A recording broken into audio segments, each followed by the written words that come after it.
Good morning, good afternoon, good evening, wherever you happen to be in the world. Welcome to tradertv.live. North American stock futures back in positive territory this morning, trying to reverse some of the weakness and volatility we saw to end off last week as the Fed's tapering talk had some investors taking some profits and heading to the sidelines, heading into the weekend.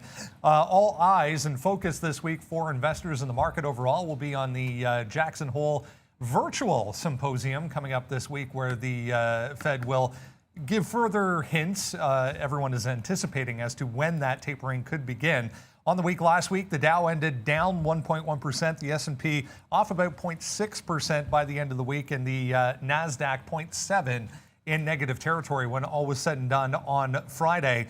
We're also watching cryptocurrency stocks this morning, anything related to Bitcoin in particular, back above 50,000 on Sunday, or over 49,000. We're back above 50,000 currently for BTC. So we'll talk about some of the crypto stocks coming up. We also have a little bit of deal making in the news this morning. Pfizer taking out Trillium, the rest of Trillium that they didn't already own, for $2.2 billion in cash. It's Monday, August 23rd, 2021. TraderTV.live starts now.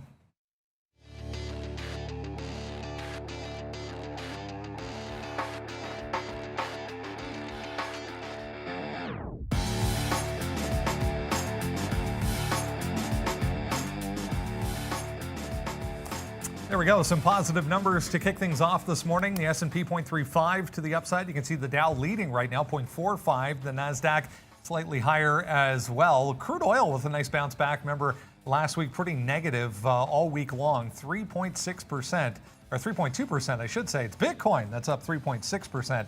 Ethereum 2.7% to the upside as well. So crypto's in focus. We have energy markets in focus. We have Arun in focus, back in and joining us once again for Sean, who's off this week on holidays. Good to have Arun as always. Going to be an interesting week, guys. We're into the final couple of weeks here of August, so overall volatility, volume expected to be a little bit lower. That being said, today there are a few interesting catalysts that could give us some opportunities on the crypto side, on the energy side, both moving around here in the pre-market. Yeah, look, the story is going to be crypto for everybody, and I think you wake up and it's a happy morning if you weren't paying attention over the weekend when that 50,000 number got broken. But we're still actually off of those highs, right? So there's still room to run. Probably some resistance levels I think can happen just above that 50,000 mark on Bitcoin. We'll talk a little bit about that. There's runners, small cap runners is VVOS, which I don't know, Room, we're saying we probably should have bought that $6 dip and you could have had a nice little trade there.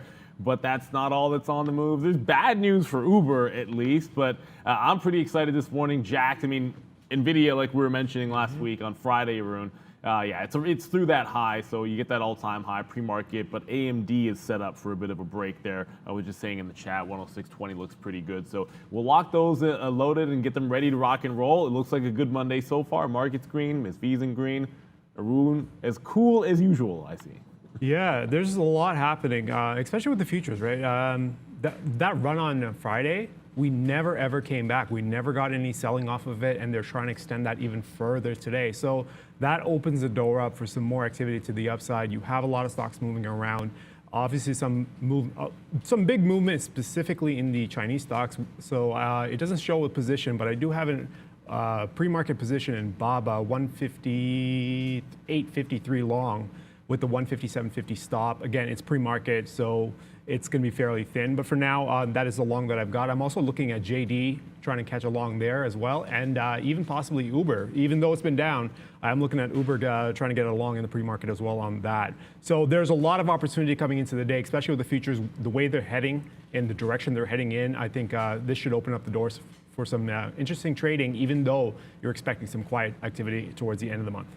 Yeah, we could get some opportunities because a little bit lower liquidity, so things could be moving around. So we'll talk about a few of those small caps that we were talking about. I want to get to Boeing here as well, because interesting story surrounding Boeing and Virgin as well, and Virgin Orbit. Before we do that, though, let's get over to the desk and say good morning to Ms. V.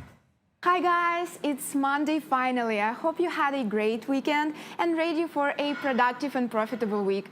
Please make sure to like this video and let's get it started, Brendan. Let's indeed get it started, guys. There is this NGCA. I was just going to pull up here just to see. Yeah, it's done 1.5 million shares so far here in the pre-market, up about 2%. This is NextGen, so NextGen Acquisition Corporation, which is a SPAC.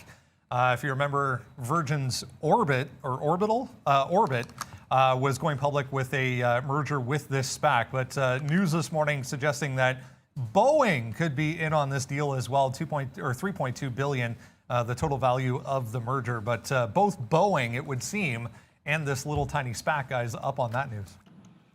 Yeah, look, Virgin Orbit's interesting to me. I mean, I'm not a huge, always like a SPAC fan of the new ones. The new guild, I guess, recently have been pretty nasty. But it's at least interesting here for Boeing because Boeing needs all the catalysts that it can get. And look, you're going to be able to see, and there's going to be quite a few charts that look pretty much exactly the same way, where you're going to go right. I always say this all the time. Like we get into this like July bottom, and we just had like an entire week-long pullback off of 250 on Boeing, right into that 200. So hopefully this is just another positive catalyst for them. It's not their first foray into I guess not space, but you know what I'm talking about, guys. Like they've dipped their toes in before, and so this isn't terribly surprising. I don't know that this is the kind of catalyst that'll get us back up to that 50 period, get us back testing that 250. I really feel like. One of the interesting comments that I heard, and I forget what analyst was saying this, Boeing should come up with a new plane.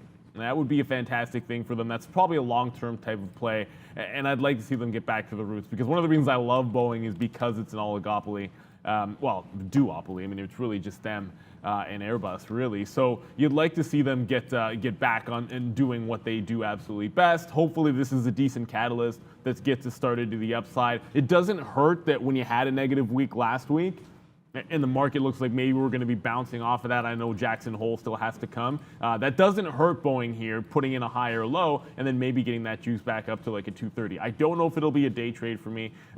If we were still down around that 210 to 212 area and the market was bouncing, I would have liked it, but this one might have gotten a bit away. And I'm not likely to trade those SPACs. I hate trading SPACs on deal day. They're always pretty frustrating, let's just say. Yeah, for me, I'm going to look at Boeing as well. I prefer Boeing, an established company that has some actual technicals to work with. So the price point that I'm looking at as well is the same range.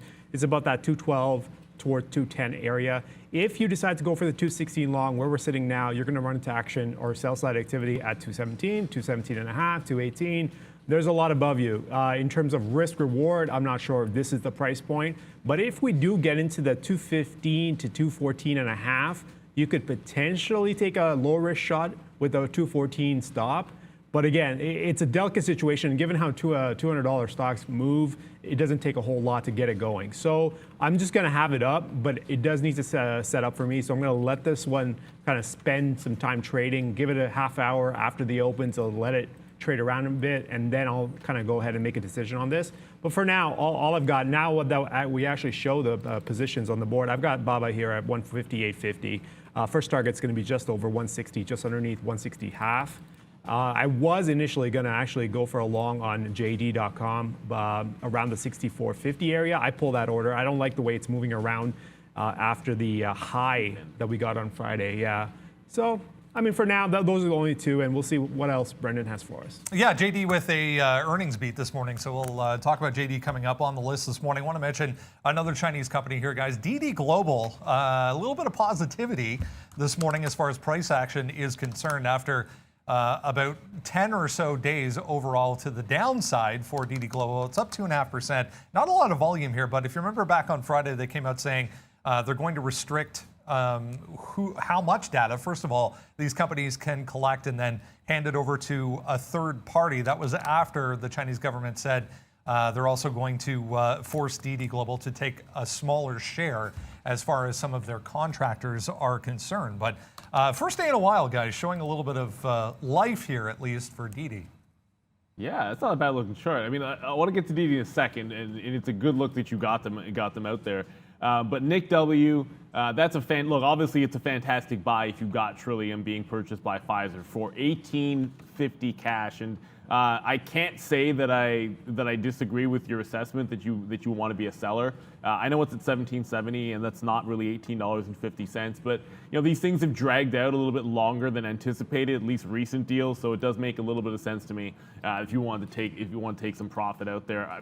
It's being priced in right now, just anecdotally, it's being priced in that you're going to have some concerns with how long it'll take the deal to get done. And then, of course, maybe antitrust concerns. And Infini, INFI here, guys.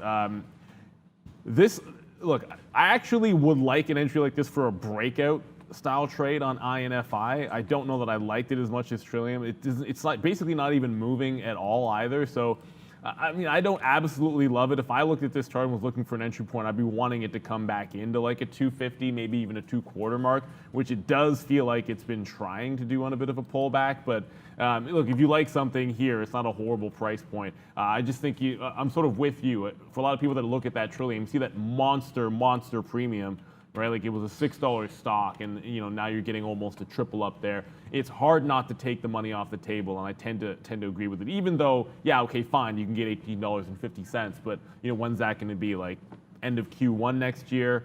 Does it get pushed into Q2? It's hard to really say. You never really know when these are going to close.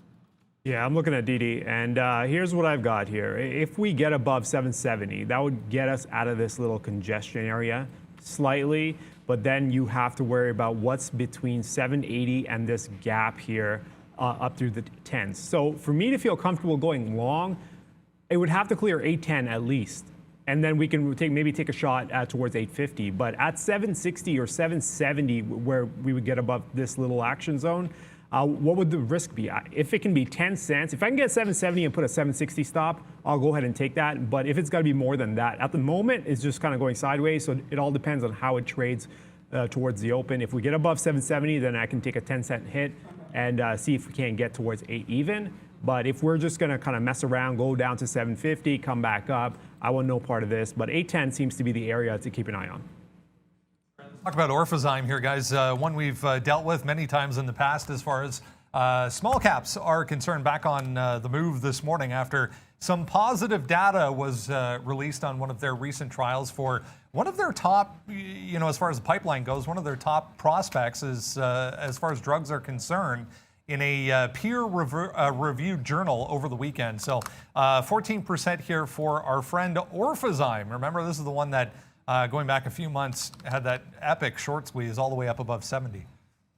Yeah, and that came back down pretty quick on Orphazyme. Now, interestingly enough, a few good things to look at the chart here, at least in terms of setting things up for a trade. You're going to say, okay, well, it's already sort of come down here in the pre-market, so maybe the pump is gone on this particular name. But just wanted to show, it's not necessarily head and shoulders. You can call it whatever you want.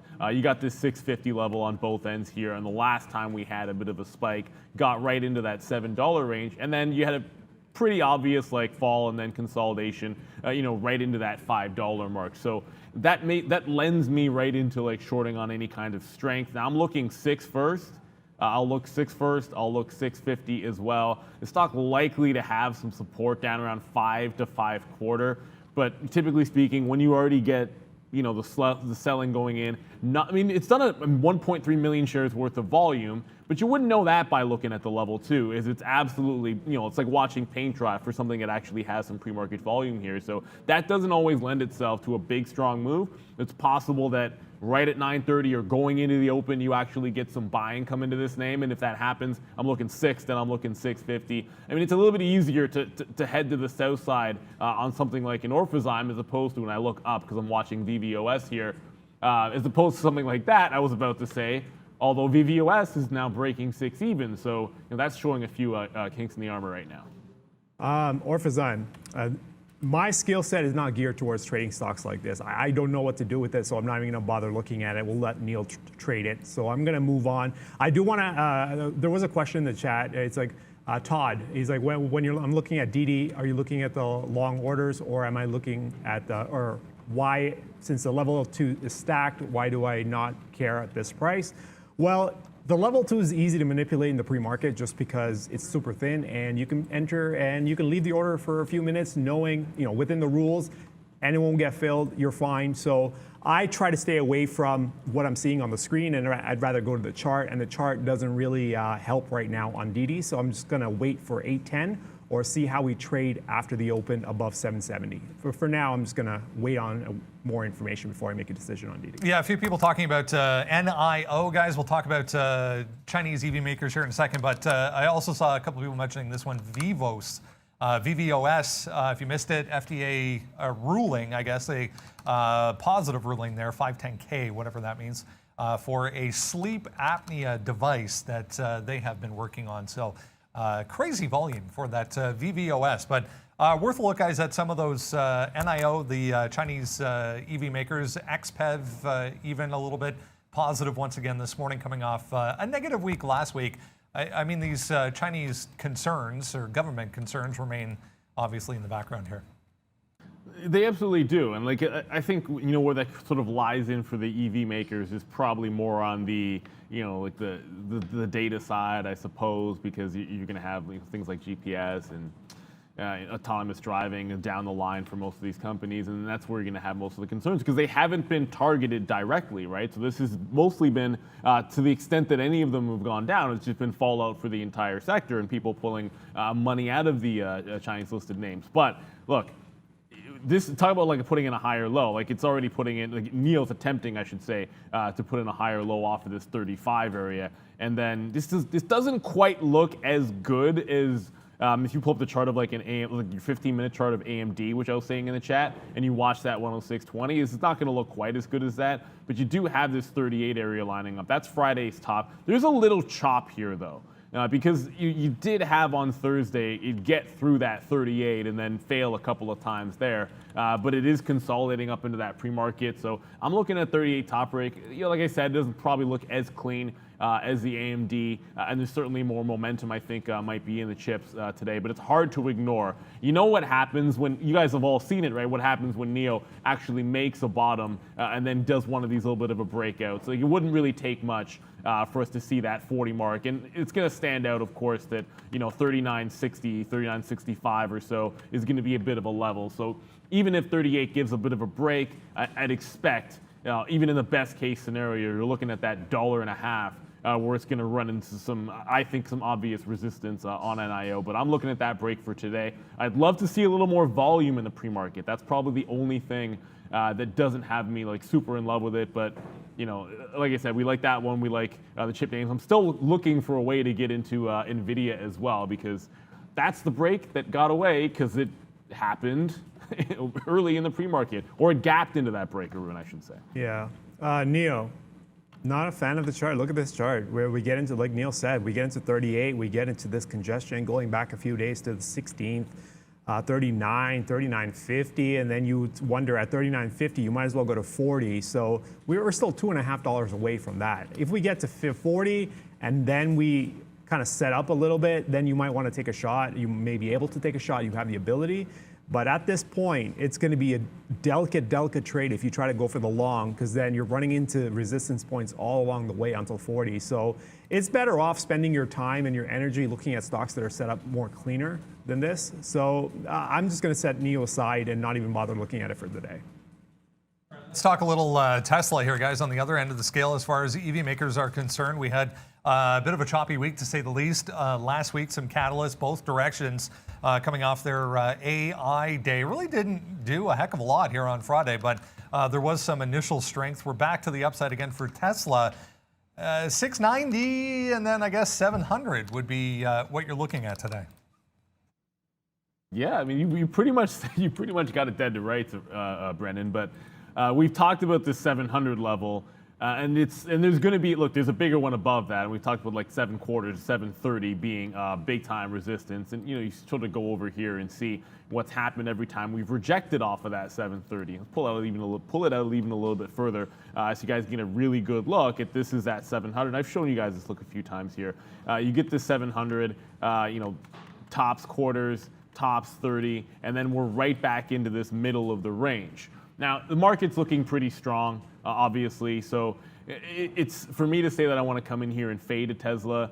I don't know. I don't have that feel today. Like a lot of times it's like it's come into that 700 and giving you first look a pullback 97, 98. I think if I was staring the quarters in the face, I'd probably be looking at something along those lines. But for now, you got to be looking for a 700 break this week.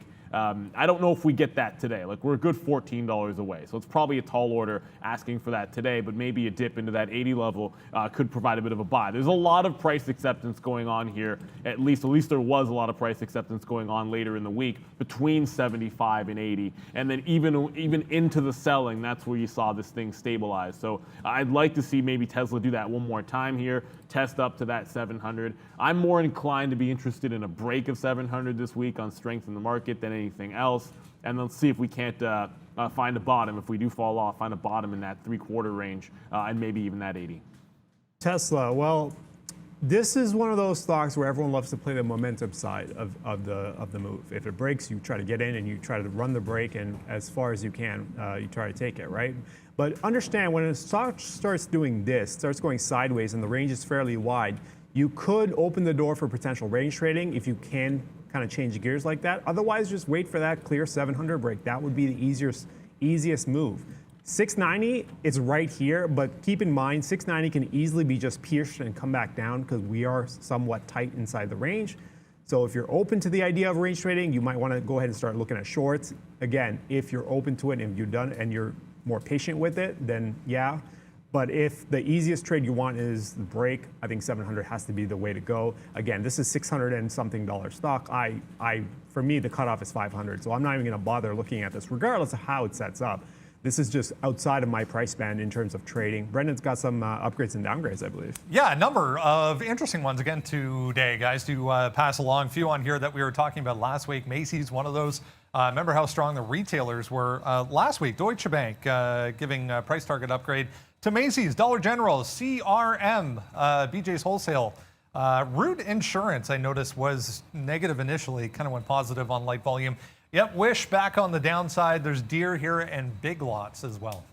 Here. I would say, like, just watch out for that Root stock because it does have a short interest in it. Like, it's obviously, I've said before, I like Lemonade more than I like Root. And I know Root's doing some things in the mobile side, and what they're trying to accomplish certainly probably has merit. But I mean, the market's hated that stock for quite some time. Context Logic, I shouldn't say on the other hand, because they're basically, I mean, the charts are very, very similar down at the $6 range. But, I mean, this is one of the stronger movers, I want to say, on Friday. That's a weird kind of, I wish I still had this trade. Look at that, it's just randomly showing me with a short position at 730. That'd be nice if I had a 730 short, that'd be in the money. But I like Wish here for what looks like a capitulation bottom. It gets right to that $6 range, and now it's sort of consolidating here. Now, if it rolls over, you're probably talking like 650 break, and then you're going to retest that 6 even area. But there's a decent chance this could creep up into 7, squeeze some shorts a little bit. Now, you've got chop on the way up. The difference being with a heavy shorted stock like Context Logic, you can always make those bigger runs. Now, am I going to like this more than AMD break today? Nah, that's not going to happen. And I was like Arun. I came in and wrote down some levels for Uber to think that this was going to be possibly breaking back to the upside, like it did a little bit too quickly. And yeah, they're already up like $1.20 from when I sat down. So I don't know if I got the trade in Uber unless it pulls back in. Context Logic will be one to monitor when it gets to that 7 even mark, just to see if it can't churn through. Sometimes there's really good volume, but these names with the heavy short interest, you cannot ignore the fact that they could squeeze. If I was going to pick one that's set up like it was going to make a bit of a run to the upside, I don't think it would be Root. Of those two, it would probably be Wish, as much as I begrudgingly hate to say that. Okay, so I've got a couple stocks that I'm keeping an eye on right here. BABA, obviously I have the long here, right? 158.50. We have the targets. I've already talked about that, just above 160. NCLH is sitting at 24.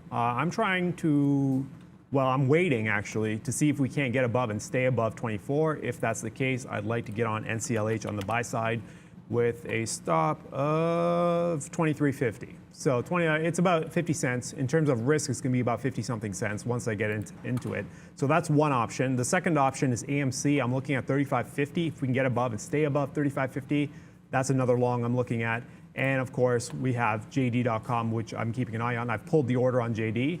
But I do want to keep an eye on the chart just to see how that's going to play out.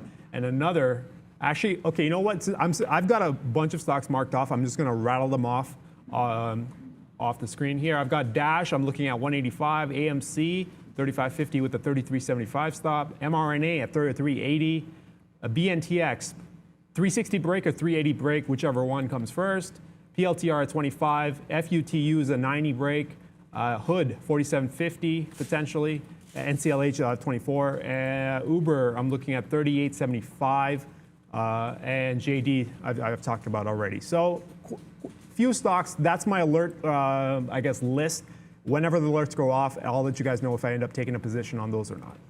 Yeah, a number of those on the watch list this morning. Let's get into what else is on the watch list this morning if you are still requiring our free watch list, guys. That is the link you need to go to. All you need is an email to register for the watch list, and you can have access to it all morning long. Let's talk about crypto stocks. The big story coming into Monday, obviously, Bitcoin back above 50,000 here. Nice weekend for cryptos right across the board. I mean, pick one. They're all going to be higher this morning. BTBT, one that was a little more active than the rest in the pre-market. SOS is trading higher. There's Mara, there's Riot, there's MSTR. Even Coinbase, guys, getting a nice little pop on this. Yeah, absolutely. Coinbase actually looking pretty solid. I'm glad to see that back over that 260 level, of course. BTBT, it's done some volume here, not a heck of a lot, so it's a little bit of a disappointment for me that it's not really doing much of anything. But if you guys have, you guys know long enough, if you've been watching, sort of where I tend to go to on days like today, and that'll be right over to SOS. Now, I've kind of quickly mentioned that 51,000 level could be a bit of resistance. So if we hang out here, the euphoria of breaking 50,000 and bringing all, rising tide is lifting a lot of ships here. I kind of feel like there's going to be some opportunities for some pullbacks. And I'm like, it's just, I'm not, when it comes to Riot and Mara, I tend to find it a little bit safer to trade if I'm going to go to the south side, that SOS. Just watch out. That Orphazyme's breaking downside here. I might have missed a chance to get some 70s. I'll see if I can't slip on the offers. Like I said, that one could be a little bit weak, so I wanted to be on the south side of that trade. But SOS, I love the fact that if you get right to this 3 level, look what's happened since it's rounded down from 3. Like, you're not even getting an outsized move even today. Like, it's up that 5%, but the volume's pretty slow. You've got a $3 cover, and then you have this level here, like a 286, so 285, 286. So any chance that you get a consolidation and then try to break the high and fail, you've got 2 outs to any kind of a short, either right away or just maybe even wait for the short at $3. I'm probably going to look to fade this one if I get an opportunity. As long as we're not breaking 51,000, I think is probably the litmus test for me on SOS. If you're below there, there's probably going to give you some cover for either some profit taking and then some selling in SOS, which tends to be the case. Mara, right? But with Bitcoin, Mara, Riot, that combination. I tend not to trade these stocks. And then I think last time I was on the show, before Friday, probably like a month and a half ago or so, I decided to short Mara. And I got schooled on Mara. And that moment I knew that I should not be trading these stocks if I'm not trading the actual thing that it follows, in this case, Bitcoin. So I should probably, I am going to stay away from it. That's a lesson I've learned, that I need to pay more attention to the dynamics and the relationship that these stocks have with the actual products. So given that I have a lot going on my screen, I just can't do that kind of work in front of me. So I'm not even going to bother looking at Mara or Riot. That's just, it requires more work than just looking at the chart because there's so many things in play. And for me, that's just not something I can do right now. All right, let's talk about the overall market here, Arun. Maybe we can jump into the futures because we are obviously positive on the day, but it's feeling a little quiet so far this morning, just 0.34 here. Yeah, I mean, it's feeling quiet, but it's a quiet move. But the market's up with what, 30%. We're sitting just in front of 50. Remember, the resistance level I had marked off was 60 from a while ago, a few days ago, last week. It is thin. It is hard to read because the levels are so spread out. So apart from that 44.60 as a potential resistance point, I would have to say that there's nothing down below to support this market until 43.95. The way we moved on Friday kind of just set the table for that. So if we can potentially find a short in front of 44.60, that would be great. If we lose 44.60 to the upside, if it breaks above, then I wouldn't take the break. I also would have to reset and figure out how this market wants to play these or established levels and how the market wants to play after the break. So for now, I am hoping to get a setup on the short side because that's the only trade I have really at these points. or if we get down into the low 20s, 44.20 and going on down. If we can drop down that far, I'd potentially consider longs if we can get a setup there with 43.95 as a stop. So a couple options, but for now, at these price points, it's just like the other trade that we were talking about. It's not at a location where you want to trade it, you want to put up the risk. It's not worth the, I don't want to say worth the effort, but it's not worth potentially losing money when the probability isn't on your side at these price points. So just find something else to trade and wait for it to get to a point where it's actually worth trading and where you can actually get a much better read on it. But for now, I'm just gonna kind of wait on the futures, see if we can get some movement. It does look like as we creep higher and higher, keep in mind all-time highs are not that far away, right? So we could get some volatility coming in, but for now, I am gonna stay aside. All right, we'll continue along here, guys. We'll discuss a few other names that are moving around, kind of active, in fact, in the pre-market. One of those based off of, well, a little bit of a positive catalyst for Robinhood as well, obviously, with crypto markets trading higher. Two of the underwriters, however, for the Robinhood IPO this morning with new analyst rankings, I guess, or ratings for Hood. JP Morgan starting coverage with an undervalue, or underweight, sorry, and a $35 price target. Bank of America and Citigroup, though, both guys with positive notes on Robinhood here as well. Yeah, you get that quiet period ending, and I think this could be a bit of a catalyst for Robinhood. Now, remember, like sentiment when Robinhood came to market was immediately, I think, for a lot of people, negative, right? So they were saying, pay for order flow could be a concern with them from a regulatory standpoint. But that 42 level was a monster breakout. And we talked about this last week. It was also the upper band of what they were trying to get on the initial offering. So you get that 42 test, and it gets to 42.50. Now you're going to have some positive chatter from analysts. I wish this set up better for a breakout, but we've seen this before. Like, one of the reasons I like the AMD that 106.20 is that it's just a little bit more clean.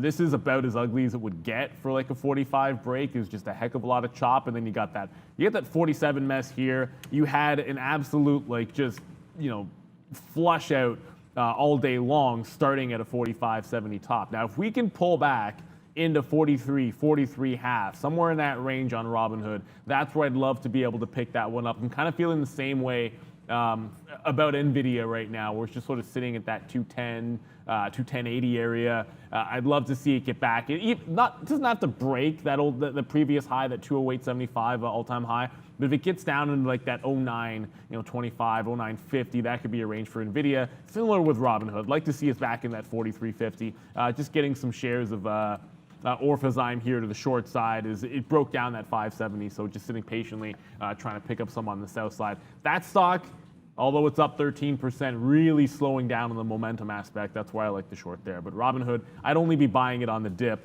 in front of that 43. For me, Robinhood, well, you can see it on my chart here. I was long on the Robinhood at 45, got out at 44. So I lost on that trade and then didn't take the short because I didn't want to pay for the shorts. So here we are right above those points again. And I'm thinking that I'd prefer to be on the short side given how strong 46 and a half would be. So if we can get above, I wouldn't mind a move that gets down to 44 and then bounces all the way up to 45 half, 46, and look for a short up there. I think that's a better play. Given how it's been trading, I think that's a better play. And it all depends, really. Do I want to pay for shorts again? Well, it depends on the cost of the shorts. Am I feeling cheap or not? 1 cent a share, Arun. That means we have freeze. Check that. 1.18 cents per share. Does that change your mind? We'll see how much money I make on BABA right now. I'm up 57 cents. If I make enough money, we'll talk about it. But Hood, let's get up to 46 before I decide on shorts here. That is the area I'm looking for. Longs, there is potential for the longs. I'm not comfortable with the longs given how it's been trading. There's too many zones down here that you could potentially use as stops. And when there's that many stacked together, it makes you wonder. You could say, oh, maybe that's good support, but it also makes you wonder why we're not actually going out much further than we should be if we have that kind of support. So I kind of hesitate for that. So I am looking at the short side move on Hood to see if we can get it up to 46. All right, let's go to some of the ride-sharing companies and the gig economy companies. There was a judge ruling in California on Friday that ruled the 2020 ballot measure in that state unconstitutional. That would prevent some, not employees, but self-contractors for these companies as remaining contracted employees and not getting some of the benefits as full-time employees do. Uber, Lyft, I mean, DoorDash even under a little bit of pressure because of this morning. Here's Uber off the lows, worth noting, but getting back into some significant levels once again, still down 3 here. Yeah, look, it's hard to say this is a good thing for them. Obviously, they spent some solid money. You know, all of these companies spent some solid money trying to get that proposal, that ballot proposal through. And then when they did, it was seen as a bit of a positive for all of them. I mean, DoorDash included, right? But we're talking mostly Uber here. I mean, Lyft is not usually much of a day trade, although, hey, it's probably done a little bit better surviving some of these times than I guess Uber has. But I just look at this level where we're sitting right now, like around this 38. You go all the way back, and I think we've talked about this from time to time. That 38 breakout support down here at 33. That if we broke into this zone. Sort of broke down from this zone, you're probably testing those 33s, and then that's going to be the place where you kind of feel like it's a capitulation bottom. But we also get the gap down today, and I don't know, the rune's already in the long, I'm assuming. Yeah, the rune's already in the long. I'm sitting here looking for Uber down closer to that 38 level, which, I mean, if I had gotten the break at like 730, like that price, I certainly wish I had it. You get a small cluster of shares, and it's done good volume, 1 million shares pre-market for Uber this morning. You get that small cluster down there, and it's trying to break back up. So I'm initially looking to catch a bit of a dip buy, but it's an obvious level on the daily chart just for support. If it can hold it, fantastic. If it doesn't, like there's only so much room you're giving it, or I'm giving it past that 38. Like maybe if it goes to like 37.5, I'll have to just cover that trade. But it's also got a ton of room to the upside, and that's why I like the break. You fill in that gap. I mean, if you look at the afternoon bottoms, it's like 39.20, and then you're looking at 40 from the afternoon highs. We actually closed at $40, so there's a ton of room to the top here on Uber. It just sort of feels like this could be the place where, okay, that's the last piece of bad news that you're going to give us here. And then let's see if it can't be all systems go. First look is going to be a dip buy off of 38 for me. I don't love a 39 break. Usually Uber is a stock that's tricky enough that at the open, even if it's going to be a long, it'll give you an entry point back into the downside. Yeah, you know, I've got Uber long. I was able to grab the fill on this drop down here towards, looks like 40. I don't know if we actually got to 40, but anyways, I did get it on the move down here. So here I am sitting in the spread, up 13 cents. Again, pre-market spread's a little wide, doesn't really matter.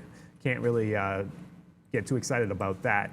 But first target here, 39.20. Stop on this long is about just underneath 38. So the risk isn't that high. I'm risking about 50 to 60 cents on the long, see if we can't get 60 cents or so just above 39. The reason I'm picking this level as my first target, well, this is pretty much where we bounced off of on Friday, right? Around 39.25. So I'd like to get just in front of that and see if we can't get some of it out before I figure out how much volume is actually being traded through this 39.25 through 39.50 area. So first target there, risk reward ratio 1-to-1.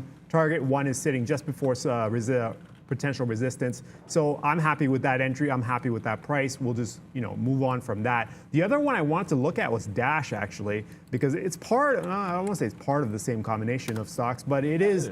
Yeah, it is. That chart is very interesting, the way it's been moving around. You would think that as we get above 180 into the 181s, there should be a good amount of resistance. But keep in mind, going back to the 13th of August, here we are, 177 was the bottom. Then we did off that news on Friday, just beneath 177. And here we are getting underneath 177 into the 176s, and now getting back above and supporting. So although I'm looking at the potential idea of a short, this zone might actually be just larger than the way it seems to be, or there might actually be support well below what is obvious on the chart. So maybe the long is the better play. It all depends on how we play above 180. So although I'm considering shorts, you have to be open to the idea of the long as well, depending on how the support zone plays out, especially with the volume at the open. All right, let's continue along. We'll jump down to GM, guys. Interesting look for GM this morning. Just watching Intel here as well. Not really doing a heck of a lot of volume in the pre-market. They did announce that Foundry project and Foundry contract for the DOD this morning. So Intel worth a look.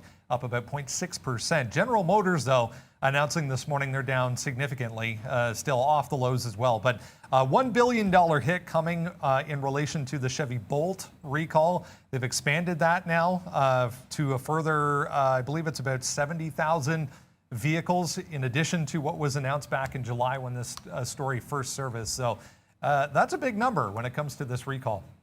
Yeah, having to recall the rest of them, it's not a great look for GM, and you've already had some of those headwinds come through, of course, with chip shortages and closing of plants. This is just going to beat them up even more, and I should shake my head because I'm not happy about it. Like I always say this, like, don't never care about where you get into something. Sometimes it's about reading the momentum and then understanding where the stock is going to go. So as we're breaking, and we've already broken this 48.5 area on GM, I mean, it just feels like this is trying to trade down into that low 40 range, which might be an opportunity, down there. We're not there yet. As far as the day trade goes, I don't love GM as a day trade, but this is a pretty clean looking trend to the downside, and this is one that I might favor shorting on any kind of, if it tries to make a big move into that 50 level, like let's say it's a capitulation bottom, that just feels like a bit of a short to me. Like stock just feels like it wants to head down into those low 40s.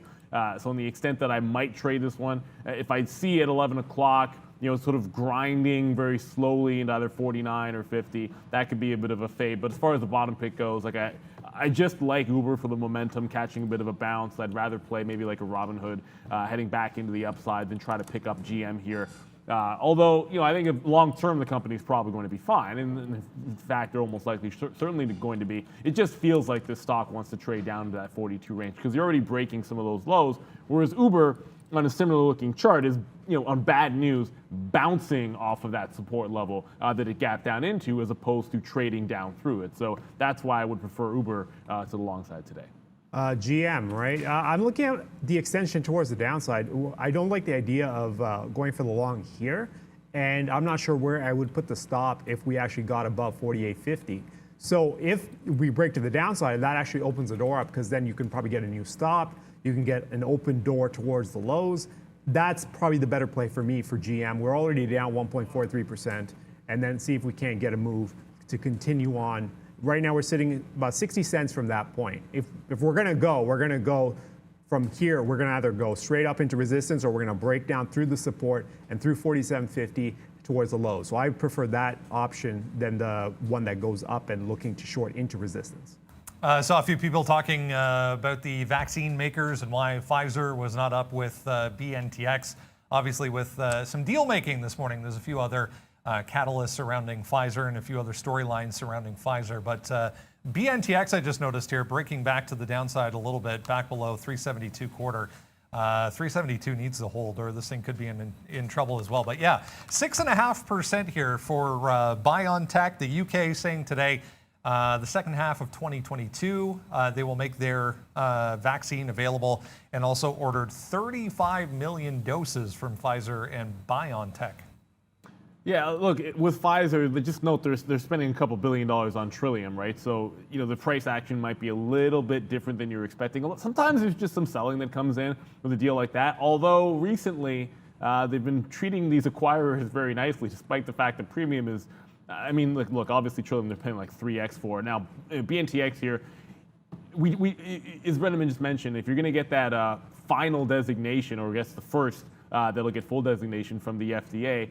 That's good news. And usually I've come in, especially with Moderna and names that like, wanting to sell the news, but we're not actually getting that print just yet. So I'm gonna hold off on what would have been like normally like a rollover trade, where you'd be spiking up and then you get that quick little rollover. It sets up not horribly here at about 375. But it would have been a heck of a lot sexier if it was up at like that 380, 390 range. And I kind of feel like maybe we need to grind into that range before BNTX would be worth it for that short. And as far as Pfizer goes, because you might as well talk about these, sort of back to back here. Pfizer last week obviously put in that turn off of 52. We're not going to get a chance to play out that 50 level again here today to the short side, obviously, because we've now gapped above it. But I just want to I came in thinking, okay, if we're sitting at 50-50, this could be one that maybe dips in, tests 50 even for a bit of a long, selling off on maybe the Trillium deal. And then, of course, we're already grinding into that level, so I'd probably give it a little bit deeper down, see if it can't get into that 49.50 range on Pfizer, because obviously you've got that hard double bottom here on the uptrend, so pulling back and then finding the hold here at 48, which technically, putting in a nice little higher low there. And then I want to see if we can test and hold now 49, 49.50 on a Pfizer. Would have been great if it was at 50, but sometimes there's more to it than just a simple round number. I'll give Pfizer a little bit more room to the downside. BNTX, if it gets up to 390, I think that's the area I'd be looking for it for a short. And Pfizer at 52 probably goes without saying, but we're not anywhere near to that. So look for Pfizer maybe down like 50 cents to 75 before it gets on the radar for the dip buy long. Looks like Uber's gotten away from me, as that's now like checking right up into that 39 range. Got into that Orphazyme, it's just slowly sliding to the downside. And we'll get to AXSM, which is another one a lot of people have been asking about. And that AXSM and the VT, was it VVOS? That barcoding, by the way. So VVOS kind of looking sideways right now. Yeah, I'm looking at BNTX, and I gave you guys that range, 380 to 360. That's a wide range, right? There's not a whole lot you could, I wouldn't take the break of either range. It's a matter of how we set up inside of that. Because it's $20 wide on a $300 stock or almost a $400 stock, you've got to be smart about where you want to get your entries if you're going to use either one of those range ends as a support point, right? 360 would put you down here. You should get some support between 365-ish going down to 360. That's what I'm thinking. Because of how thin it is, here's a level 2 on BNTX. This has got quite the spread. There's next to no shares. 45-cent spread at the moment, but that could change in a heartbeat. So you have to wait. For this kind of a stock with this kind of liquidity, you have to wait for the market to open, because it's going to be very hard to get any shares at all and be confident that's the read, because the charts are just all over the place in terms of liquidity and setting up when it's this thin. It doesn't take a whole lot. I can print one share and I can make the chart look a certain way. It doesn't take a whole lot of effort to do that. So just be smart about BNTX, given how thin it is, how illiquid it is at the moment. Wait for the market to open, and maybe then we can get a setup to work with. All right, Arun, your JD.com here pushing to day highs. So let's talk about that a little.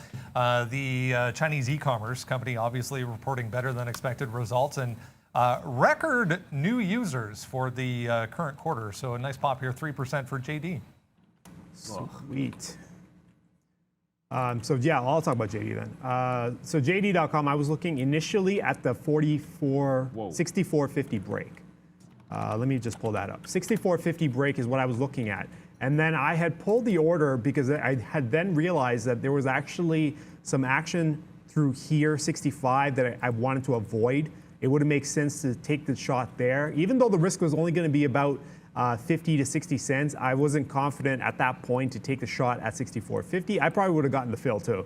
Here it is, $1 from that point. This one though, I'm more confident about this long. I'm still open to the idea of the long. I actually am going to wait for this. As soon as we get above 65 and get that move, I like to go ahead and take a shot at the long above 65.50 with a 64 stop. The stop is still in the same place. I'm just going to end up paying more for it, but the setup looks better this way. So I'd rather do that now. So as you can see, it seems like they're all moving together. The BABA is also moving in the same direction at the same time. JD.com is here up 3% through above 64.50. So it looks like everyone's moving together in the same, the Chinese stock, I guess, group. So let's get this going and maybe pull up some other stocks that may be in the same group, Baidu, some PDD, some other stocks that are in the same group, and see if they are also setting up a similar way. And then maybe we can play the entire, not sector, but group together and, in the same direction. And just one note, Uber, right? Uber, here we are, getting to our first target. This would be, I'm up 60 cents on the moment. See if we can get another 6-7 cents out of this as we reach the first target. So Uber above 39 already, and we haven't even opened yet. We've still got 12 minutes before the market opens. And speaking of that sector, I mean, Futu, much like JD, had a bigger run than all. Alibaba had a good long off the open on Friday that you guys were watching the show. It was pretty solid. You just got in and out right off the open, and it was great. But both Futu and JD were much, much better. And then they even held up better on the pullback. So this pullback into $90 and held that low a couple of times, including after market there. And then you're gapping in for what this looks like you could have a break of Friday's high at like a 95.5, and then run right into like a 99 resistance level there.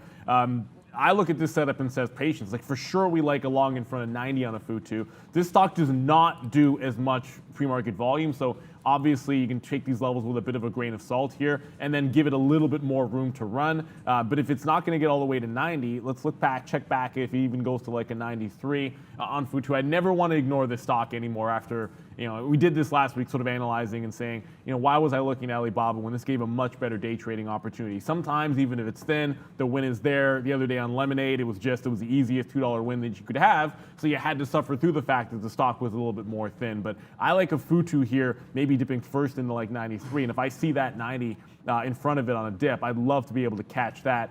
And then you also have a breakout potential at 95.5. I would never take this stock pre-market on a break, by the way. Like buying a dip, one thing, but a breakout on this thing, not going to touch it. Yeah, I dipped into that VVOS here. Just as I was saying it was barcoding and not going anywhere, that is exactly the moment at which it was basically bouncing off that 590. So, obviously, right? Like the second I say it, that's when it starts to move. It's already put in a lower high off of 640, and then you have a 660 top here. It wicked through 650 to get you that 657. Really, 650 still a bit of a level there. If you break higher than this, there's not much on the daily chart. So what did I write down here? It was like $7.50. So I'm not letting this one through the high of the day. I'm probably not going to, if it breaks down here, I might take some more shares in the mid 20s. But I don't even want to average into this thing, from 925 to 930. I know I never do anyways. So watch out, not letting this one take out the top. There's not a lot of room. There's a lot of room between this and the next level to the upside here. And it is sort of gearing up. It had just been falling asleep. If it rolls over, yeah, we can take that trade and maybe add to it here. Just watch out for that 585 support. It's a 629 short. I'm taking some profit in front of that 585. No question about it. Yeah, monster buyer around 6 down there, just absorbing tons of shares on VVOS. Lots of people talking about Trillium here, Neil. You want to just kind of run over this quickly just so people understand exactly what's happening and what to expect for TRIL? Yeah, so look, Pfizer's buying what they don't own.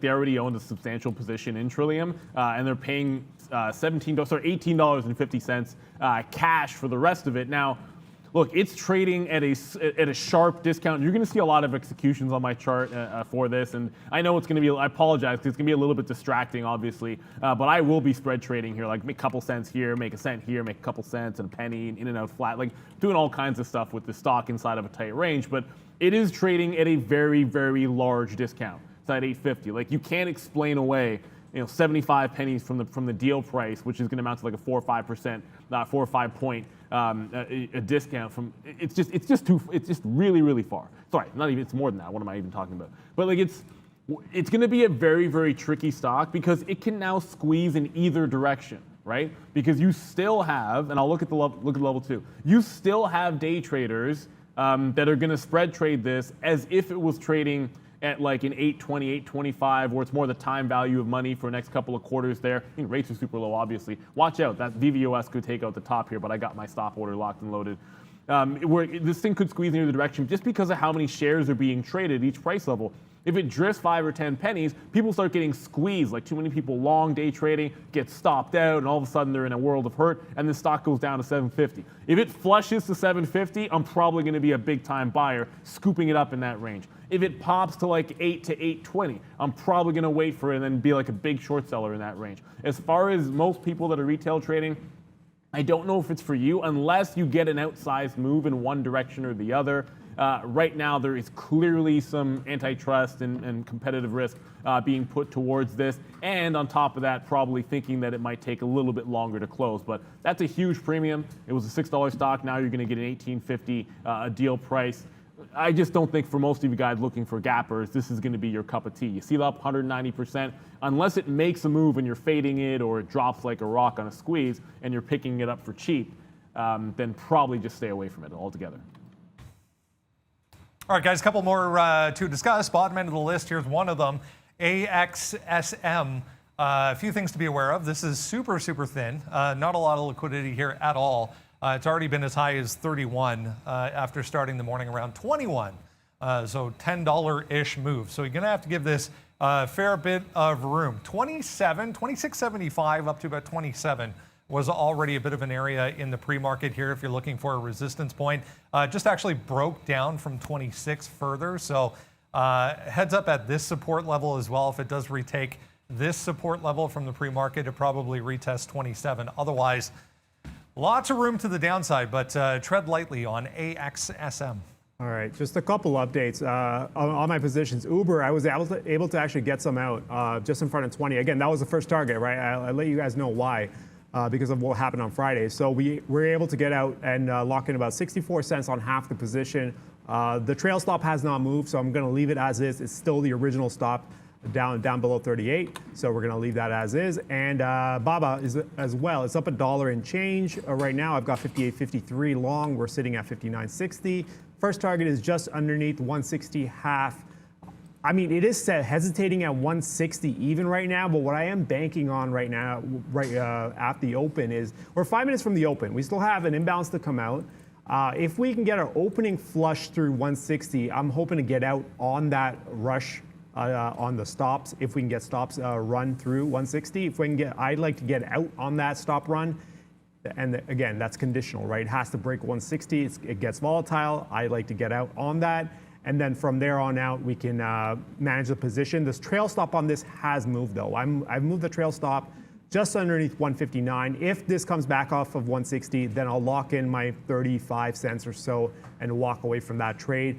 JD just took out 65.50 and setting up well, so that's going to be an entry that I like to get my hands on before the open with the 64 even stop. So that's going to risk about $1 and change. And NCLH, we'd like to see this one. I'm going to wait for the open. There's a lot of activity around 24.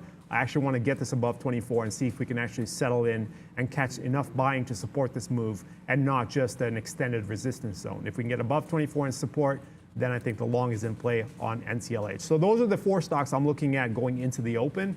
And I'm sure there's going to be a bunch that pop off on the NVIDIA just pulled back.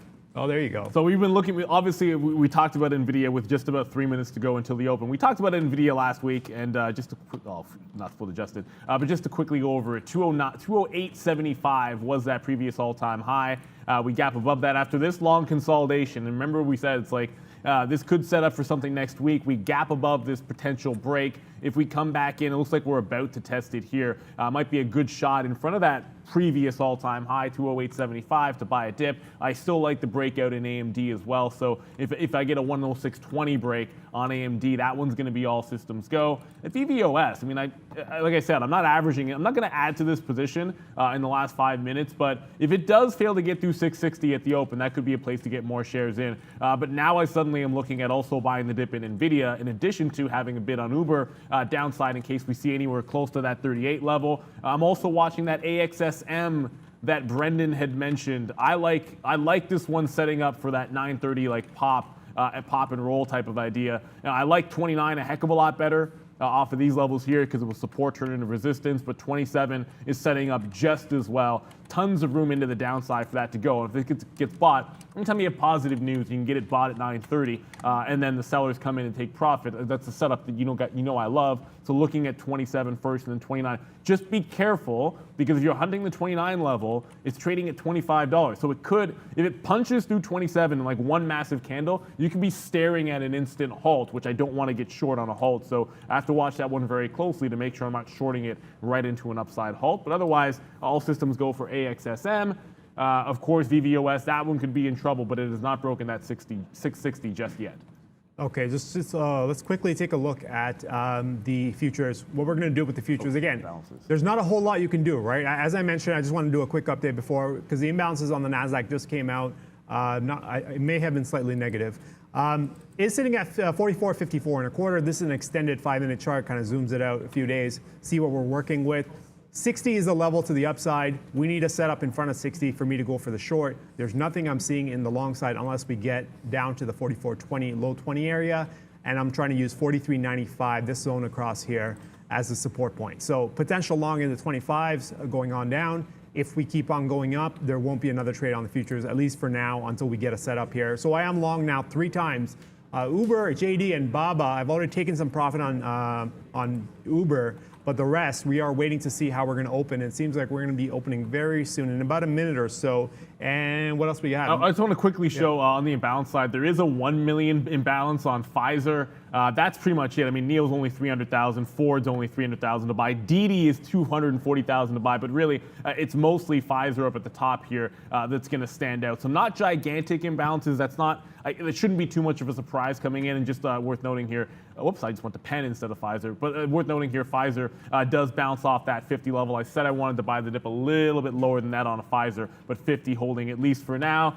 It is Monday. It should be interesting. Of course, it always is interesting around here. We got a rune here and dropping the countdown. Miss V's in green. I don't know that we need those powers today because the market looking pretty strong so far. 7, 6, 5, 4. Let's get this party started. 2 and 1.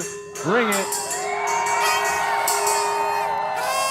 Oh, we like it. We like it a lot. So Orphazyme immediately going in the right direction for me. And then testing that top is going to be that VVOS, although it is failing for now. I want to get some ORF out if I can in that 525 range in case it gets down to that price. But VVOS looked like it was about to make a run up there right to that 660 and then sort of barcoded. So it still has a chance to break out for those of you that are watching it. I got a 660 immediately out of it right now. Let's see if this one's going to run. All right, a couple updates here. NCLH, we got that long. That is instantly in the money, 60 cents. So we're going to let that one go. Remember, we waited for the 65.50 break to get going on that. NCLH also got above. Now, I'm going to try and bid. I'm going to wait a little bit, see if we can get a bid in front of 24 to get that long. Look at Uber go. Uber is absolutely gone. 39.50. We are long at 38.50. So this is $1 in the money on the second half. We've already banked 64 cents on the first half. I'm going to have to figure out where to move this trailing stop. It is looking at 38.80s right now. That is going to be the trailing stop. And most likely, I'm probably going to get squeezed out of BABA on the move off of 160. The stop is already there. It's waiting to get triggered. See if we can't hold that 159 and get towards 160. If we can't, I'm okay walking away from this. It has done what it needed to do. Oh, wow. Oh, NVIDIA, you want to make, oh, that one makes me sick on NVIDIA. This is my bid, 209.50, NVIDIA gone. NVIDIA is like 212, guys. So if I have to buy a dip, I'll try to come back in here at like 210 half. But sometimes you're a little bit too passive, and definitely the case on NVIDIA there. Orphazyme headed to the downside, and VVOS, that was like one heck of a fail break. Usually, if I get stopped out like this and immediately fails to get through the top, I'm always jumping right back into the same short position. I do it like time and time again. This is no different here, but VVOS now starting to crater into the downside. Sometimes they just got to try to shake people out, but you didn't shake me this time, so we'll power it up. AXSM is going to be the other one. No pop at the open for AXSM. So I thought this one for sure was going to give that look, even as like to 27, maybe even to 29, but neither one of those two things is going to happen here. And then watch out, guys. That NVIDIA looking super strong. And as I go back thinking about AMD, that is testing that 106.20 high, but nowhere close to it. It looks like the strong one was NVIDIA. Yeah, I'm not sure what happened on BABA, but I got absolutely slapped on BABA here. My trailing stop completely missed. What? And yeah, it broke the 159. What the? Yeah, it broke 159, and my order did not get filled. I got down at 157. You gotta be kidding me. I got slapped around on that, but at least I made some money on. JD, I made some money. I'm still in the money on that. And Uber, I moved the trailing stop to 38.80. We are waiting on that. I'm trying to get a bid in on NCLH here, just in front of 124 even. Oh, you're making me sick, NVIDIA. You're tearing me apart. Look, I'm happy NVIDIA is going up. Whatever, I'm not going to complain. There goes AMD to the upside. So 106.20 for the break. We like this one. We're now testing up to 107 even. I'll let it pull back off 107 and buy the dip if I can. Everything going pretty well, except for the fact that I missed out on NVIDIA, and AXSM has fallen like an absolute rock. But I will tell you, we initially took a hit on VVOS. Then we got back in when it was a fail break to the upside. It cannot get down past this 615 level, it seems, guys. So for now, it's still looking rather bullish. Just have the 3 positions on. I'll leave it to that. But wow, NVIDIA was a bit of a miss. At least we got some AMD. Brendo? One we were talking about, guys, in the vaccine front here, 10% for BNTX. Just broke 380 for the second time there on a huge volume spike. So off to the races for BioNTech. Oh, right. Oh, man, I knew there was another one that I was, I knew I was forgetting something, BNTX. I'm going to get to Pfizer in a quick little second here, but remember the price that I liked on BNTX as I quickly slide over and show you? This is it on the 15-minute chart. When in doubt, zoom out. and I didn't love that rollover here. I said, okay, it would set up a heck of a lot better if it was testing up at that 390 area. Well, I guess we might get our wish here, guys. So we'll see what happens. If we get another like $5 on BNTX, I'll be pretty interested in that bad boy. And like we said, the market looking pretty strong. On the other side of this trade was Pfizer, which is only heading into the downside, close to that 49.50. Obviously, I was trading, getting the AMD break, and then VVOS, which is still holding at 630. That's a little stronger than I anticipated there. But Pfizer, it just retook that 50 level. I liked it better in that mid 49s for the dip buy, but I don't want to sit here and overtrade. We'll take a step back. If it comes back down to the price that I like, I'll try to pick it up there.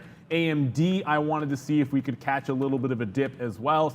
My daily chart on AMD is pretty ugly, but that just went right to 07, broke 07, and then comes right back into that 106.20. So if it wants to give me that look, I'll see if I can't buy some more shares in front of that 106.20. The break already fantastic. Yeah, so just an update. JD, I've dumped JD for a 17-cent winner. I don't know what's happening, but it does not look good in terms of volume, so I'm walking away with this, a small profit. Seems like the decision was great in terms of timing because it's come right off of that down towards 65.20. So I'm okay walking away from JD with a small winner there. Uber is still going. We'll let that go. Microsoft is a new position I've taken on, just below 303 break, 304.50 on the short side. Remember, we were long on Microsoft on Friday. It looks like we're actually finally breaking that consolidation towards a later part of the session on Friday. So here we are, just underneath 303. Looking for a move down towards 300. So that's the short that's the short play I've got on that. And NCLH, we've got a bid in front of 24. We're waiting to get filled. If we get filled, great. If we don't, that's fine. And here goes Uber, towards 40 even on Uber. Oh my goodness. Yeah, it's taken off. That was clean. That was as clean as it gets. So fantastic look on Uber there. Was able to double dip here in AMD as it comes right back into that 106.20 level. Picked up some more shares just above that price of 29s. Right back into that test of 107. So it gets up to 106.80. Going to take profit once again. VVOS is now starting to flush. There we go, right? So gives a fail break. I'll always take that hit if it takes out the top. And if it's a fail, and it was an immediate fail, I jump back into it. I'm paying all the way. Sometimes you'll pay all the way down here, but I was able to get some shares up at 44 as well. So it's not a horrible price. We're able to get some more at 44. Now I want to see us test that 85, right? If it breaks 6 even, 585 had a buyer in front of it. So I'm going to have some profit taking down in front of that range. So VVOS looking pretty good. Orphazyme as well.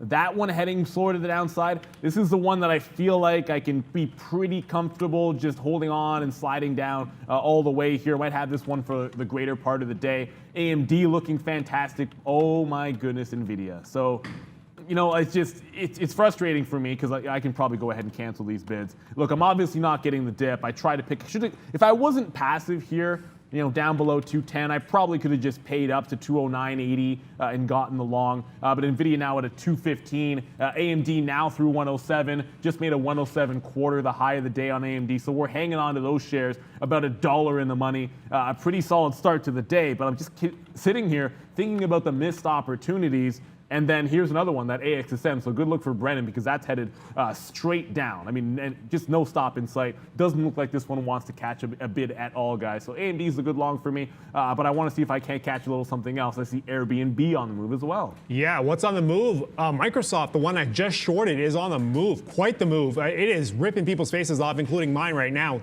That short below 303, it's going right for that stop at 304.50. It was instantly. We went $1 and we came right back up. So it looks like it's going to be a quick loss on Microsoft once we cross 304.50. Unfortunate, but that says a lot about the interest in Microsoft at all-time highs, or close to all-time highs. Brandon, what's up? Intel, guys, from the list this morning. INTC just popping up, got above that pre-market high there on a volume spike, so trading above 53 once again for Intel.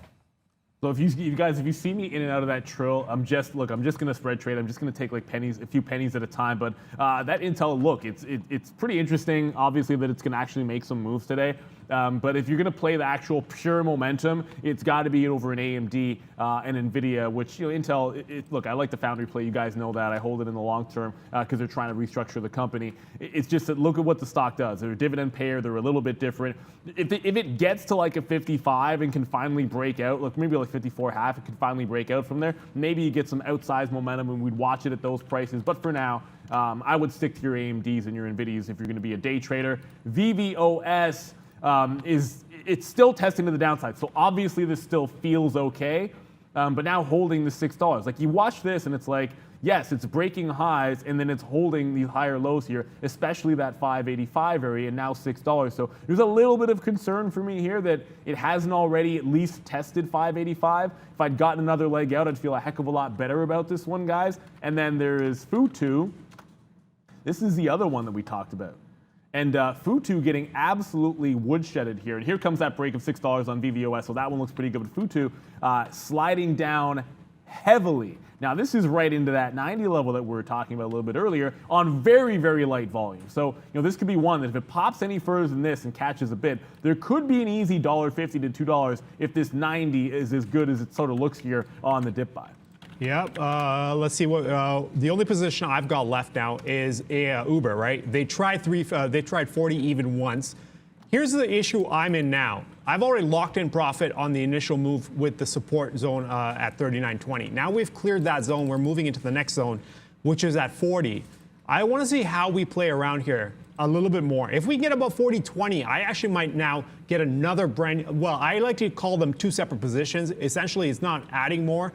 I'm treating them as two separate entries. If I had missed that trade that I had taken out earlier in the day, I would definitely be taking 40.20 on the breakout of 40 even. So that's the next trade I'm looking at. If we can clear that zone, I think I'm going to go ahead and add another portion to my position and see if we can get towards 40.75 on the upside target of Uber. For now, though, trailing stop is going to stay at 38.80. We're going to leave that alone.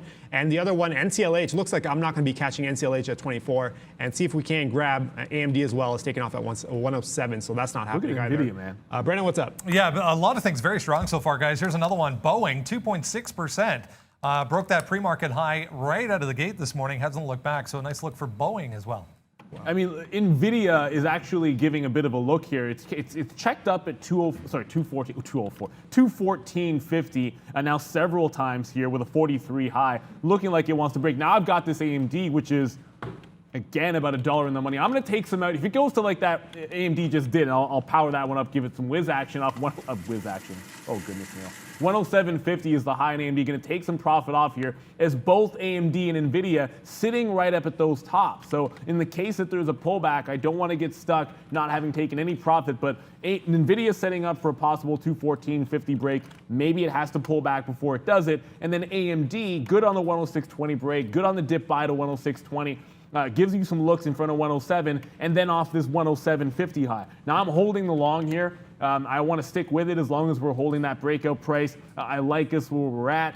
And VVOS, man, for those of you that are, like, if you're bullish on this name, for now, good for you because it's still holding that 6 level. I just had to take some more shares out at 6. I don't want to stare that gift horse in the mouth, right? Like, if it's going to give me the profit after the failed break, which I lost on the short, I was able to get back in, make it back, but this thing could absolutely run from here. And the fact that it's holding that higher low, not even at 585, it's holding that $6 range for now. And the longer it does that, the more likely it makes a run at that top.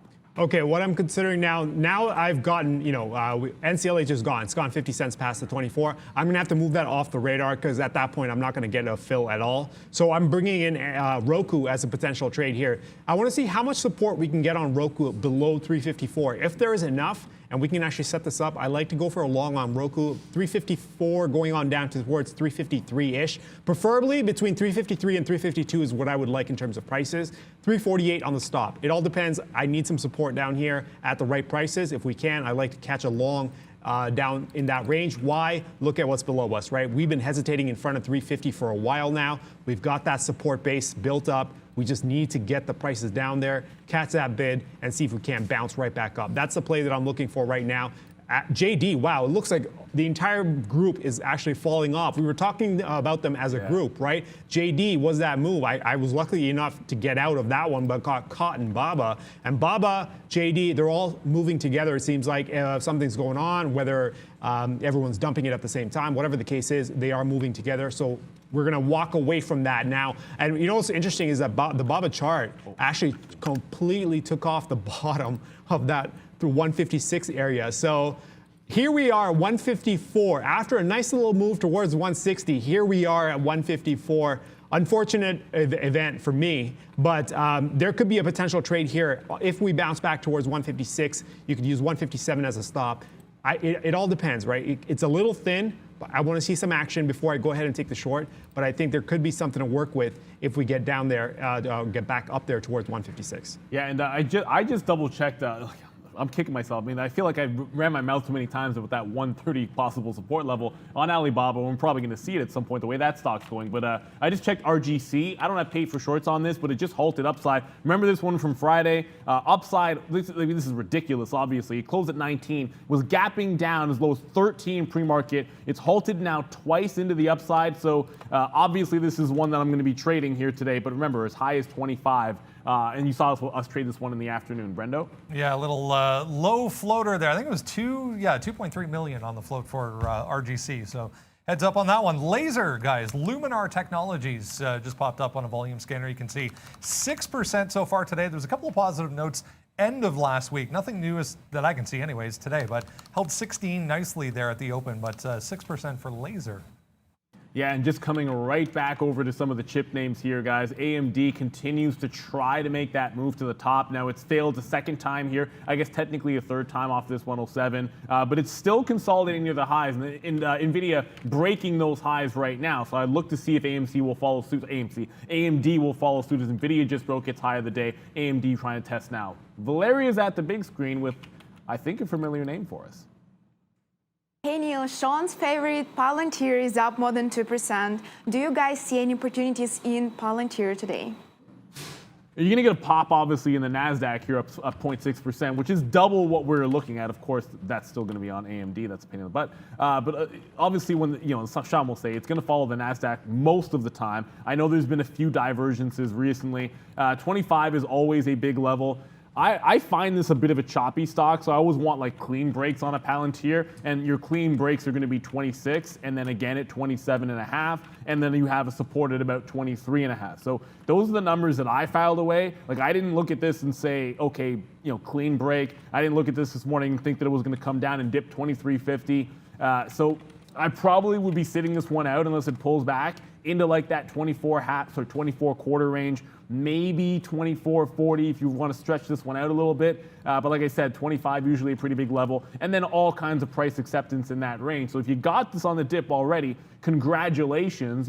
Think about taking some profit in front of the 25 level. That makes a heck of a lot of sense to me. But I got my runners on. I'm going to hold on to AMD, but I'm still looking at that NVIDIA and a way to get into that name. Just to come back to one that, like I said, I feel pretty comfortable we'll be okay with. And that's just going to be this Orphazyme here. Whoops, that's still on Palantir. This is going to be that Orphazyme. I just got another leg out at 5 quarter, so this continues to slide to the downside. All of my shorts have been in the 60 range. I was picking up 566, 563, 563 again here. So these are all pretty solid winners, but I want to be in this one hopefully all day long. VVOS, I don't feel like I'll be in the short all day long. Not the way that it's been trading. Now again, testing the high. So I get back in, it's testing the high again. Pretty strong name here, VVOS. And let's not get too far away from that halt on RGC. Okay, just an update. We are on Uber. We have crossed 40. We're working 40. Remember, 40-20. If we can get above there and settle in, that's a brand new position for me. So I'll add to the current long, or what's left of the current long, at 40-20. That's the one read I've got left. Okay, what was the other one I was looking at? PLTR, because that came up. You guys talked about that, so I wanted to actually take a look at the chart. I actually kind of like the chart on PLTR. I'm actually looking at, and I actually am bidding into PLTR just in front of 50. I'm not going to pay 60s or 70s or anything higher, but you see my bid here, just in front of 50 here. I'd like to catch this on the move back down. If it does decide to come back down, I'd like to get a piece of that action. But if it keeps on going, I'm okay letting this go. I want no part of paying into the 70s for PLTR. I'd rather get the 50s. And we're going to wait on that. You see Roku, I'm now bidding just in front of the 352. Again, that's an outside chance I actually get the fill. That bid is like $6 away from where it's trading at the moment. It's all a matter of, can we actually get the extension back down on Roku to actually get a fill? If we can't, I mean, it is what it is. We missed the trade, but there's certain prices that I'm willing to pay, and I think 352 is it for me. You could potentially look at 360 break. I'm looking at the chart now. Do I want to take a 360 break on Roku? And the answer is no, because we run into resistance immediately. The cost of taking a long on 360 would be at least $4 in risk. We're running into resistance points within the $2 to $4 range on Roku, so I'm going to pass that opportunity up. I like the 352, but not a 360 at the moment. And I was just answering a question on VVOS. If someone was asking where do you take profit, to me, if you're long anywhere in this stock and you're not taking profit in the 640, the range essentially that I'm shorting it actually in that 640 range. If you're not taking profit there in front of that high, then you're waiting for a high break for it to go parabolic because there's room to 750. And if that's the case, then you're basically saying stop 585, maybe a little bit lower 575 or $5.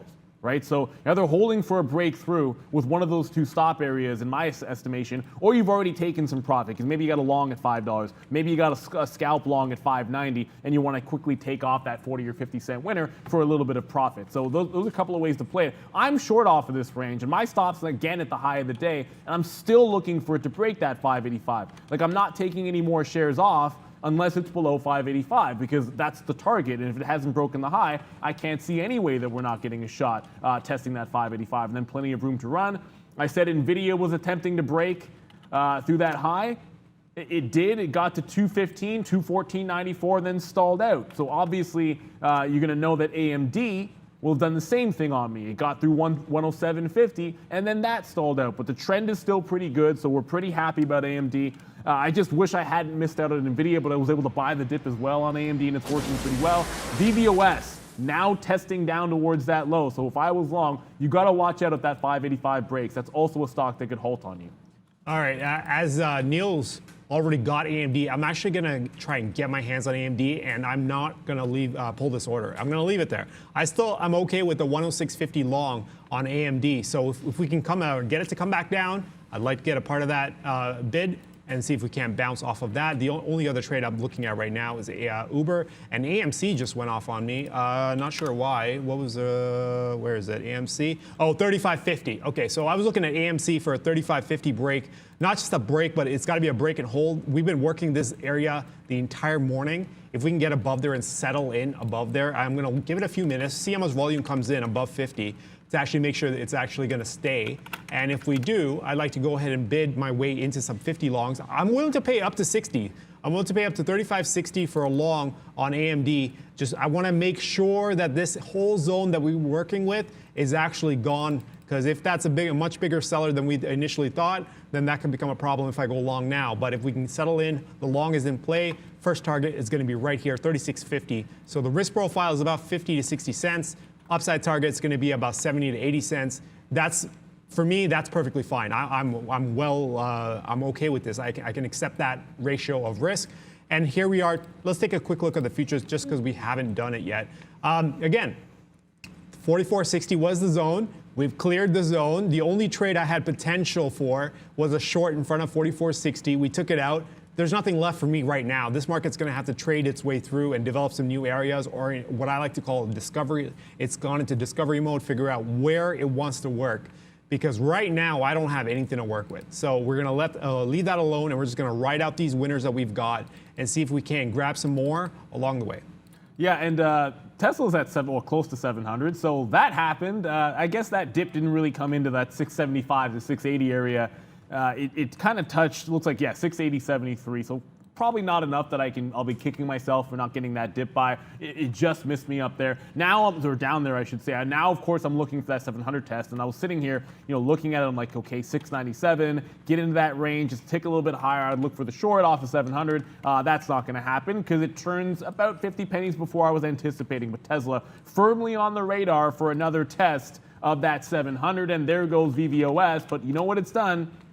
It's checked up. It just broke that 85. It checked up here at 77 and then right back up. So as much as I'm happy to see this one start to continue to work, there's just enough buying to slow it up in that range continuously in that 585. So I might go ahead, I might go ahead and take some profit. If I can get like 85s again, I should probably take some out here. Still holding on to this position. And at this point, if it pops, I might take another shot here at the top. I just think now that 585 goes, you're probably staring at $5 or 5/4 as the next out. Still holding that AMD position as well, while NVIDIA and AMD testing the top. It's NVIDIA I never got into. It's NVIDIA which is really setting up to kind of consolidate and maybe break this 215 at some point. These are all-time highs for NVIDIA here, obviously, as you can see.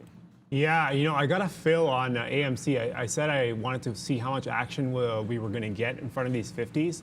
I got the fill, but I think I'm in trouble. So I'm going to take a small hit on AMC and walk away. I need some more information. There's a problem with there's a lot of volume coming in, and this might be an issue with support.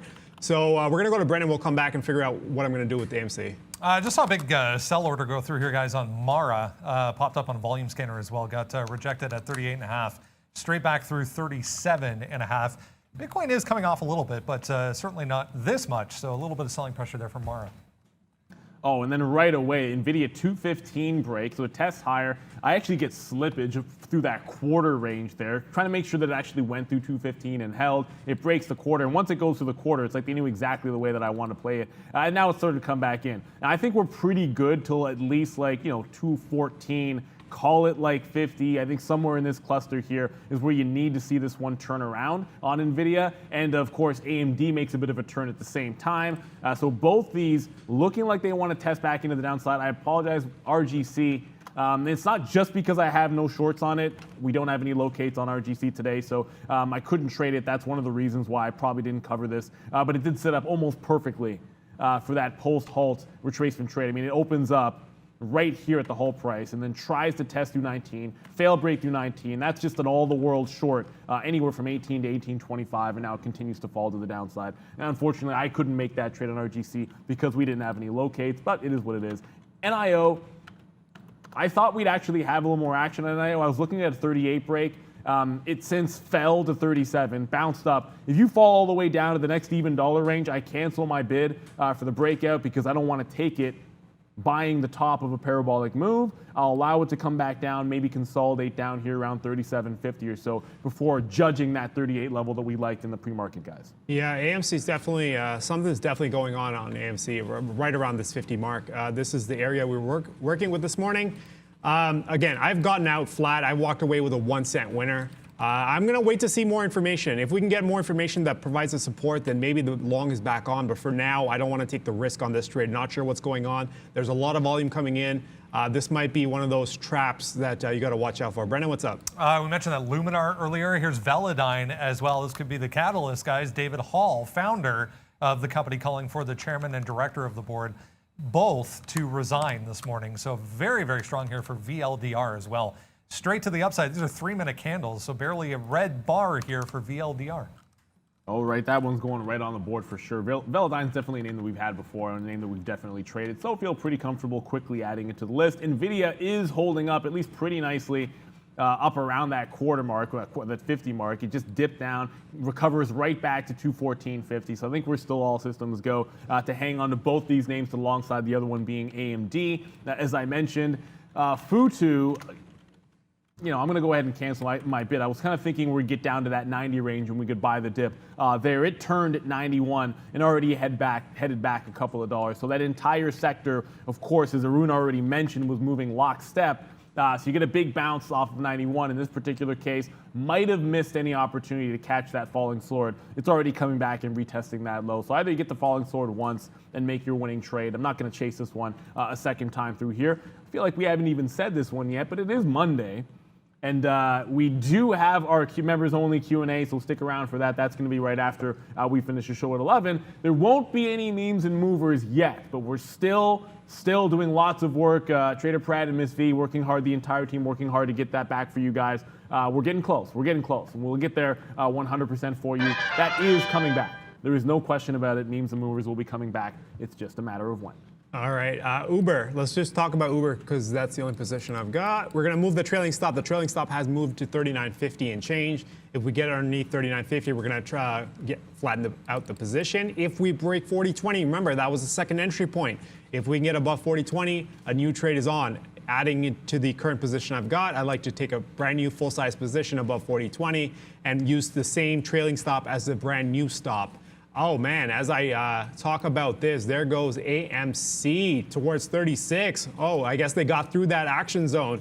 Okay, if we're gonna play like this, now I can get confident with the read that I want the long now. So obviously I'm gonna look for some longs. I'm willing to pay up on the longs too. Now that we've done what we've done so far and got through that zone in a clear fashion, I'm willing to pay up above 60, 35, 60 and change. Same stop, 35 even is going to be the new stop on, or it's going to be the same stop actually on AMC, and see if we can catch it on the way back down. If it keeps on going, again, I'm not too bothered. If trades want to keep on going, that's fine. I don't get them. That's okay. AMD, I'm still trying to bid my way in. I see Neil still has his AMD. Okay, so I'm trying to join him on that long here, just in front of 106.50. Might give a chance. No chance? It might give a chance, man. I think the fact that Nvidia is holding like this 215 level on its high break maybe gives you a bit of an opportunity that it'll slip back. You know, of course, as I say that, Nvidia is now testing back at the high, so hopefully it'll drag it with it. But you might get a chance to get back in because I see that consolidation. It might dip lower. This VVOS, for those of you that are bullish on the stock, right? So the same way that it broke through the top. To get me into the short, it just broke through that 585. That's a good thing. Like right after it broke, I mean, that's me getting some more shares out there at 86, and we talked about the reason why I almost had to do that. If it tests back up, I'm probably still going to try to get into some shorts if it fails at 645, 650, where we got it last time. But it's still looking, you know, like alert here, at least for me, that it's looking so strong or relatively strong in the way that it's trading near the top end of this range, guys. So not one that I want to be incredibly stubborn on. That could be some trouble there. And oh my goodness, I was just saying Nvidia trying to take out that high. And then someone just popped in on the offer here for 770,000 shares. And it was at Nvidia? It was, yeah, at 214, like 75 or 80, somewhere in that range, and then promptly got taken out. So someone just bought a bunch of Nvidia shares near the top, right around here. Now I took a breakout here at 215, still hanging on to it. I got AMD at a better price, obviously, but this is more of a consolidation happening on Nvidia. Kind of feel like it's going to have to go some point. The market's still screaming towards those highs. Both the ES and the NASDAQ up 0.7%, or pretty much at 0.7%, and then trying to break out. Looking to see what's lagging here a little bit as we send you guys to Brendan at the big screen for Happening Now. Did it say 700,000? Hey guys, yeah, it's 10 o'clock. We got a market PMI number there at 945 that came out better than expected. So that was kind of helping overall sentiment and momentum here. But wanted to point out right off the bat here, it's the Russell 1.4 to the upside so far. So small caps having a nice bounce back day. They were pretty negative to end last week. The NASDAQ as well, nicely into positive territory here. The composite in the 100, 0.86, 0.74. The Dow and the S&P about 0.6 to the upside. So positive right across the board to kick things off for a Monday. Yeah, Pfizer getting full approval from the FDA for their vaccine in the U.S. There was also that news we talked about in the pre-market over in the U.K. So Pfizer back to the upside, 3.7%, coming up to pre-market highs. Volume's decent, but overall, not a heck of a lot of movement so far for Pfizer. 3.7% is nice, though, overall. GM, we mentioned the recall, expanded recall for the Chevy Volt. Did test 48.30 at the top there. We're basically back to day lows for GM, guys. Back over to you. All right, I got a couple fills while we were gone. MVIS, again, this is all because the chat here. I just looked at the chat. Some guys were talking about MVIS. I looked at the chart. I'm like, oh, why does PLTR chart here? I'm like, oh, that chart looks pretty good. I want to see if I can grab that. Here I am long just in front of 1350. I like the support points going back to the 19th and the 20th. So 1350 long, 13 even stop. Upside target's going to be about 14 and change. It's, well, 1405, but I'm not going to risk it that high. 14 even. So 1-to-1 risk-reward ratio. See if we can get that move on MVIS towards 14 even. The other long I talked about actually was, where is it? It's Roku. I grabbed that Roku long. Remember this morning, it was trading at 358, and I was like, oh man, well, there's no chance I'm going to get that fill. Well, I got the fill. 352.50 with a 348 stop, and it's at 354. Yeah, so here I am long down $1.50 in the money, but it's Roku though, right? This thing moved $6 when I thought it had no chance. This thing could run me over if it decides to not want to support this zone. So here we are. We're trying to bank off of the support zone and see if we can get this move towards 360. That's the play. We'll see how this plays out. Let's go back to AMC, because where is AMC? It got real confusing for a second here, because we went to 36 and we came right back down to 60 so fast that it made it look like that seller had just moved over just a little bit. So now that we're actually flirting around a little bit more, and I've seen what I've seen on AMC, I'm going to wait a little bit. I kind of hesitate to take AMC, even though I want to trade it because of the setup. It makes me hesitate because of the action is so weird. And with the amount of volume moving through the zones, especially around that 35.50 area, I am not a fan of it. So I'm going to kind of just stay back a little bit just to avoid any issues if this does end up being a trap. And speaking of, well, this is not necessarily a trap, but a halt upside here on ALF.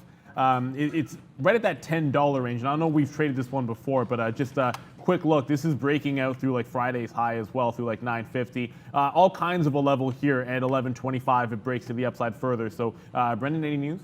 Yeah, this is a SaaS company, guys, software as a service. Alphi partnering up with a major programmatic exchange to enable advertisers to purchase digital out-of-home campaigns programmatically. So I'll read through this and bring you anything else from that. But that's just out at 10 o'clock there.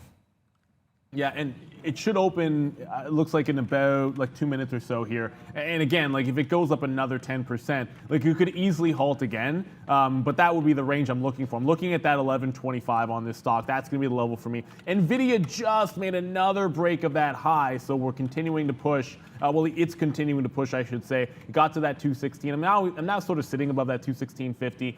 If it breaks another leg up, just the way that it's been going, I want to make sure that I take some profit if it breaks 216. Holding on to that AMD, which, you know, again, that's also testing 107.50 into that upside. The market's still looking relatively strong for both their sakes.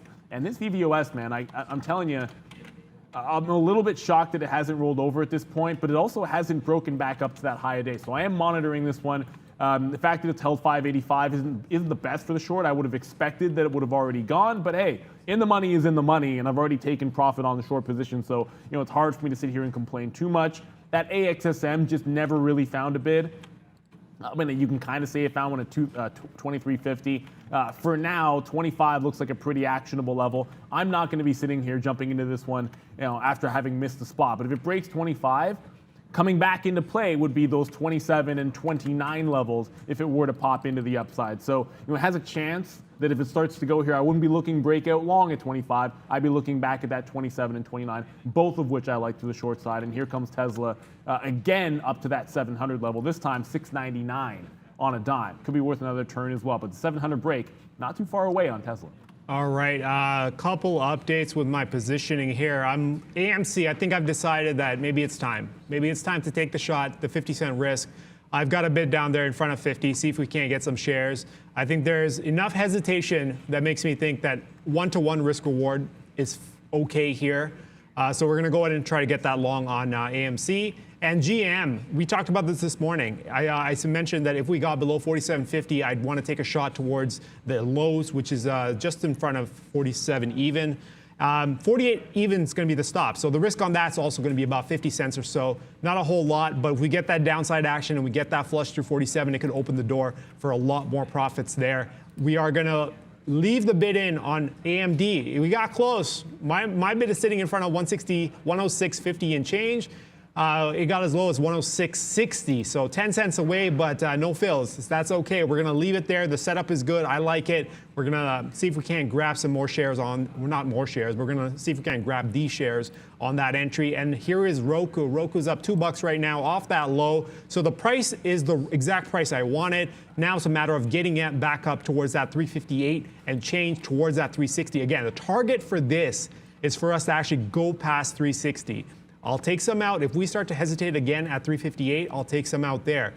But again, the target is for 360 break. We've got a great price on the bid. It's just a matter of actually getting the fill now on the top end and locking some of this profit in.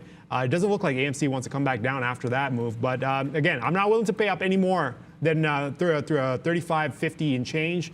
I was okay with 60, but after the way it's been moving, I'm not going to move that entry order. We're going to leave that as is.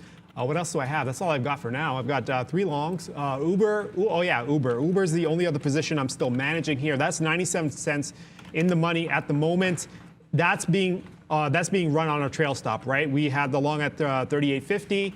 Here we are trailing the remaining portion of this position just below 39.50. So we're going to probably walk away with like a 90-cent winner by the time it gets flattened out if it breaks 39.50. But that's all we got. That's all we got for now. We just got to wait for the trades to work themselves out. Yeah, and we'll do this. I'm going to power up. I took some shares off on NVIDIA as it just continues. It broke 216 and then had a bit of a failure up at that price. And now I'm looking at that alpha, of course. I like halt trades. You guys already know this. It didn't get to that $11, but it turns at $10.50. So still some room that it might make that test. Now 11's the level that I like, so that's the one that I'm going to try and wait for here. As long as it holds above 10 and that 990 halt, I think it's got a chance to make a run at what I think is a more significant level on Alphi. That VVOS, man, is starting to go again. So volume spike just now just took it to that 625 range. This one, feels like it still has a bit of a leg in it. Although since the open, worth noting, yes, it's held that 585, but since the open, it's been putting in some lower highs, and that trend has a decent chance to continue. Tesla here, we're still looking at that 700 level. It kind of feels like it's getting to that point where it could roll over a bit. We're right at that 1% mark on the NASDAQ, oddly enough, so interesting timing there. And I got a couple of longs. My shorts are in the small cap names, obviously, you guys can see that, and then a couple of longs, both in the same sector, in both same space. Missed out on that Pfizer 50 buy when it retook 50, so didn't catch that one. That continues to run higher, but Tesla testing that 700 level. Hasn't quite gotten there. We're looking at 699.25 as the high of the day. I haven't seen a gigantic offer or anything along those lines to force me into this trade just yet. Brendo, what do you got for us, buddy? I just saw Zscaler, ZS, all-time highest, volume questionable, but here's PayPal too. We meant to mention this in the pre-market, but we didn't get to it. They launched their crypto buying and selling service in the UK as of today, so not a huge move, but noteworthy there for PayPal, guys. Yeah, well, I don't know that it's a gigantic mover for PayPal. It's obviously good news that they launched over in England there, but at the end of the day, about every single name that I'm looking at, even remotely related to the crypto space, is performing a little bit better. And I think that's what kind of gives me a little bit of pause. I see you guys talking about Moderna. Moderna broke that 400. Let's go. Yeah, broke that 400 like several times here. These were all like very, very whippy breaks. That's probably the best way that I can put it. Still pressing towards those highs. Now, I don't love, someone was saying a huge short opportunity. And if you remember the last couple of weeks, I don't love that 400 as much as, the last few times. It's really been more about fading that 410 level, whether it's playing 6s and 7s and 410 here on a huge move at 930 that I was, completely bungled myself. So I'm kind of looking up to that 410 level on Moderna. That's why I don't see much of an actionable trade for me just yet. We get up there, I'll take a shot, and of course, that VVOS halted now to the upside. I'm long on an upside halt, so we get out of the short. Remember I kept saying, be patient, not be patient, but be careful with this name, because it could give you a bit of a break. It eventually breaks to the upside. Upside halt, I am long. You're able to catch bids. You're able to catch fills off the bid when it does it. So we'll see where it opens up. Remember I said in pre-market, 750 was the next level up. Not saying it's going to gap to 750, but there isn't much on the daily chart there's nothing really on the daily chart until you get to 750. All right, looks like GM might get me a fill here just in front of 47.50 on the short side, so we'll take that. AMD, kind of flirting with 107. Hopefully we can get that brought down. I like the bigger chart on this, so I'm going to leave that order there. AMC, man. Okay, I guess we've made up our mind on which direction this one wants to go. So look at this thing. It really has nothing to stop you. There's nothing to stop this thing until we get to the 75s, 36.75 at least. We have another 70 cents or so we can go before we get some sort of hesitation. So anyone who was able to grab that 50, great.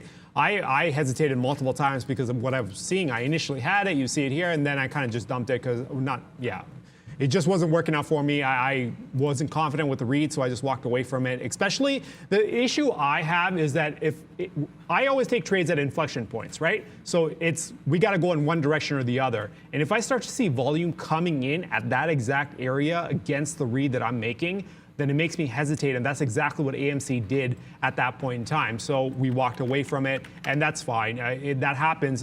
FUTU broke 190 even. That just popped up. Oh my goodness. Yeah, it just broke 90 even. So I'm going to wait to see if we can actually stay below 90 and to go after the short. Stop on that's going to be 91.50. So $1.50 in risk on that. Let's just check in on Roku here. We got that lucky fill down at 352. Here we are above 356. So that's $3.50 in the money. Again, first target. And it's not even a hard target, meaning I'm going to wait to see how it reacts around 358.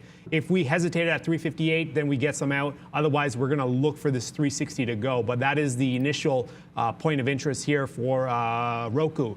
And FUTU is actually backing off now of the 90, which kind of gives you some indication that maybe that was just some stops.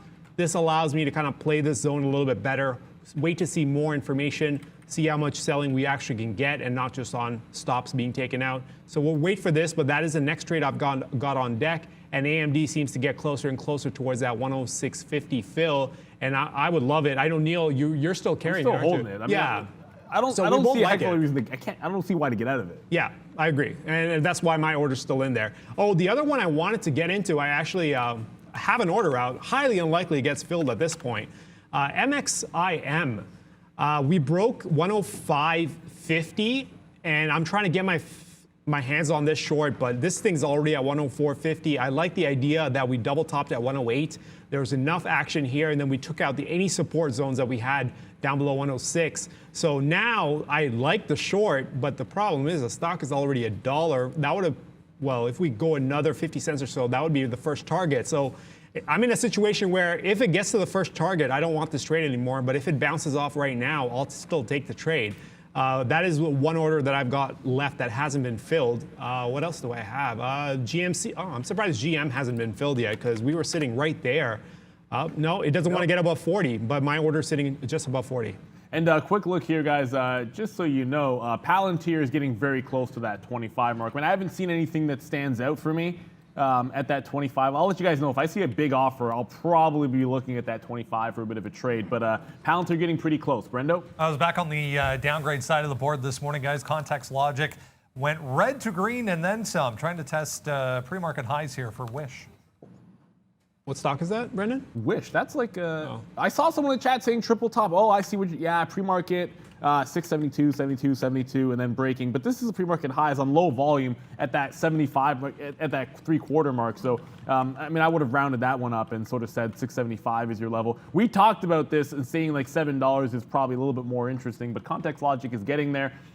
Seconds to go until we open, 20 seconds to go, I should say, until we open up on VVOS. Remember, I got out of this bad boy and then reversed into the long side. Now, I'm gonna hold this one because 750 is that level. I'm not gonna take this one out on the open. I'm gonna see if we can't get a push into that 750 and get out of this one manually. But in a few seconds, we should open up on VVOS.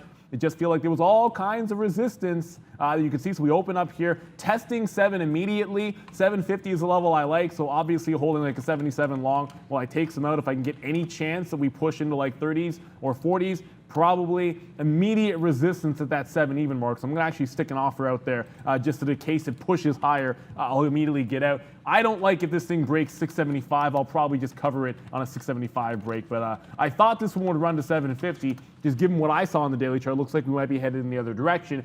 Testing that halt price.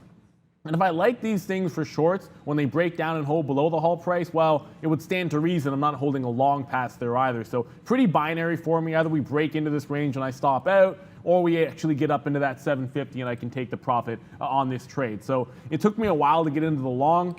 I'm waiting for it to actually halt to the upside, see if we can't take advantage here. VVOS still going, and there goes Tesla 7. Tesla's at 700. Of course, Tesla breaks 700 while I'm trading VVOS app. That's look, it's opportunity cost, right? So VVOS, this is a halt trade. You want to focus on it when it's there, but Tesla breaks 700 at the same time because of course it does. Brandon, what's up? Another little one, guys, just popping up here. ADMA, huge monster volume spike. You can see it just came in there as we went through 132. So just checking 9.5% here for ADMA.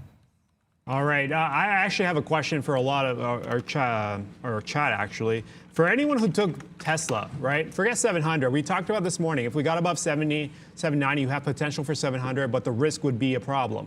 Anyone who took 690 brace, can you guys just put in the chat if you took that trade, what was your risk on that trade? Because I'm curious, what would you risk for potentially getting through the zone towards 700? That would have been the clean break, but if you took 690, would you put $5, $685, $684? Like, what's the risk profile out? Because I'm very curious, because I saw it, but I'm like, no, I can't do it because I can't justify the risk. So I'm just curious how other people did play it. MVIS has moved up towards 1400. We're along just in front of 50. You see that fill right there.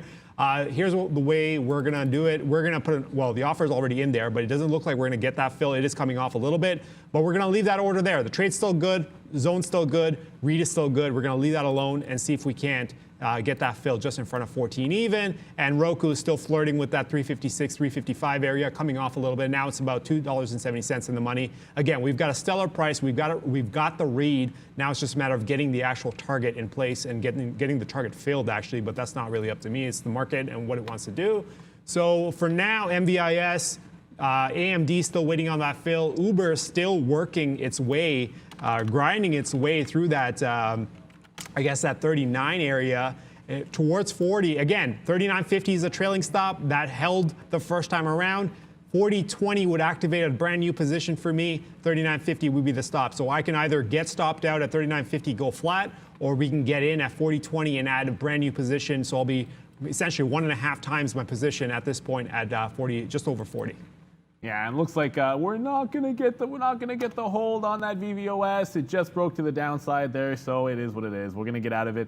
Like this is the thing. Like I probably looked a gift horse in the mouth, but I told you guys what I was trying to get here. Look, it was either gonna be a test of that 750. That's the reason I'm taking that and reversing into the long side of the trade. If it breaks, I'll just get out. It's close to a flat trade on the reversal for the long side, but I'm not gonna sit there and then piss everything away when it's not gonna go for me there. I'm still holding AMD, and like I said, like I just don't see a ton of reason to get out of this trade. It continuously holds this 106, like 60 to 70 area, and VWAP as a market continues to crest on the highs of the day. Nvidia's back to that 215 level, so that's going to be basically flat. I did take some profit on that trade a little bit earlier, guys, so we're still working in the money there, and I'm not ignoring Orphazyme. Look, it's just whenever I'm trading one of these, and it's either it's going to come back in and give me a short, probably like 550 that I can add to this thing, or it's going to break another low and then cover some around $5. When one of these slides in the money for me, there's not a heck of a lot to do except hold on to it and then continue to rock it to the downside. Now, there is one that had, Robinhood there was initiation of coverage, of course, because the quiet period ends on Robinhood.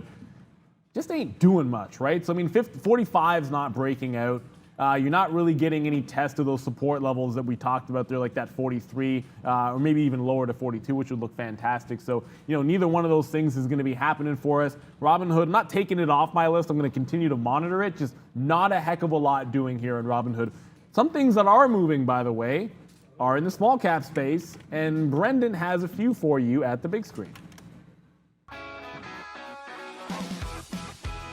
Hey guys, yeah, small cap time. Let's have a look at a few things that we're moving around, if we can. There we go.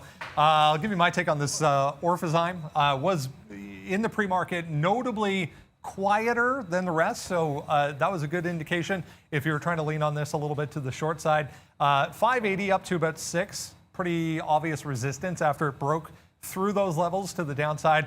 Has been pretty quiet so far, so give you 560 to 570, somewhere in that kind of neighborhood for an average price. We're down around 520, so pretty self-explanatory. Volume already dying off significantly though on Orphazyme. AXSM, this 27 was just screaming resistance in the pre-market. Again, after it broke down through it as support initially, support becomes resistance a couple of times.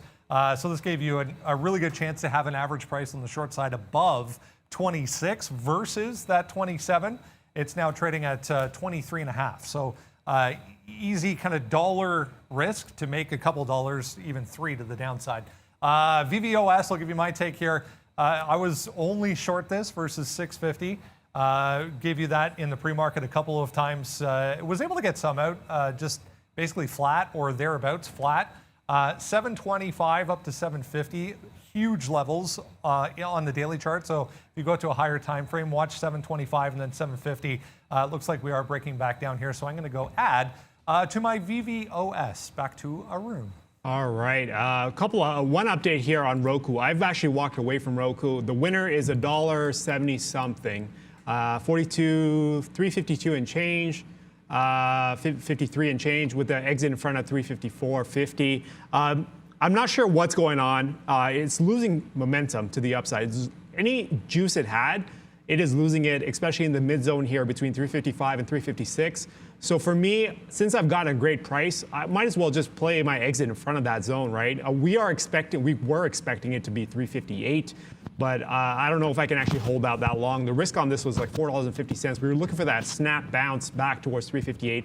I don't know if we're going to get it. I can walk away with the $2 winner and be happy with that. So, hey, that's fine with me. AMD, though, essentially what we've done is rotated away from Roku and into AMD. I've got that long at 106.53 is my long there. And again, we are looking for that extension. I like the idea of being long right in front of this support zone. You see this support all the way down at 106.20 and change. See if we can't get this thing towards 108 by the end of the day. I'm willing to make that play here. The risk is about $1.50 down towards 105. See if we can't get that runner. It's worth the risk, worth the hold. And MXIM, the one I told you guys about, I like the way it broke down through 106 with the support zone. And I was going to cancel the order if we got to our first target. We did not. So, hey, the order got filled on the short side. Stop is going to be about 107. So $1.25 in risk on the short side on MXIM, and see if we can actually get this down towards 103 and 102. And that Futu just defies all expectations. So it ends up breaking the 89. So I mean, I reversed into the short side of the trade. I mean, you look back at this 89 level, thinking, okay, we're first going to dip off of 90. It went to 91 and then pushed back up $2. The second I missed out, I said, guys, look, I've missed out on that breakout, that dip buy. I'm not going to take it a second time. I just didn't think we'd actually get this 89 print to the downside.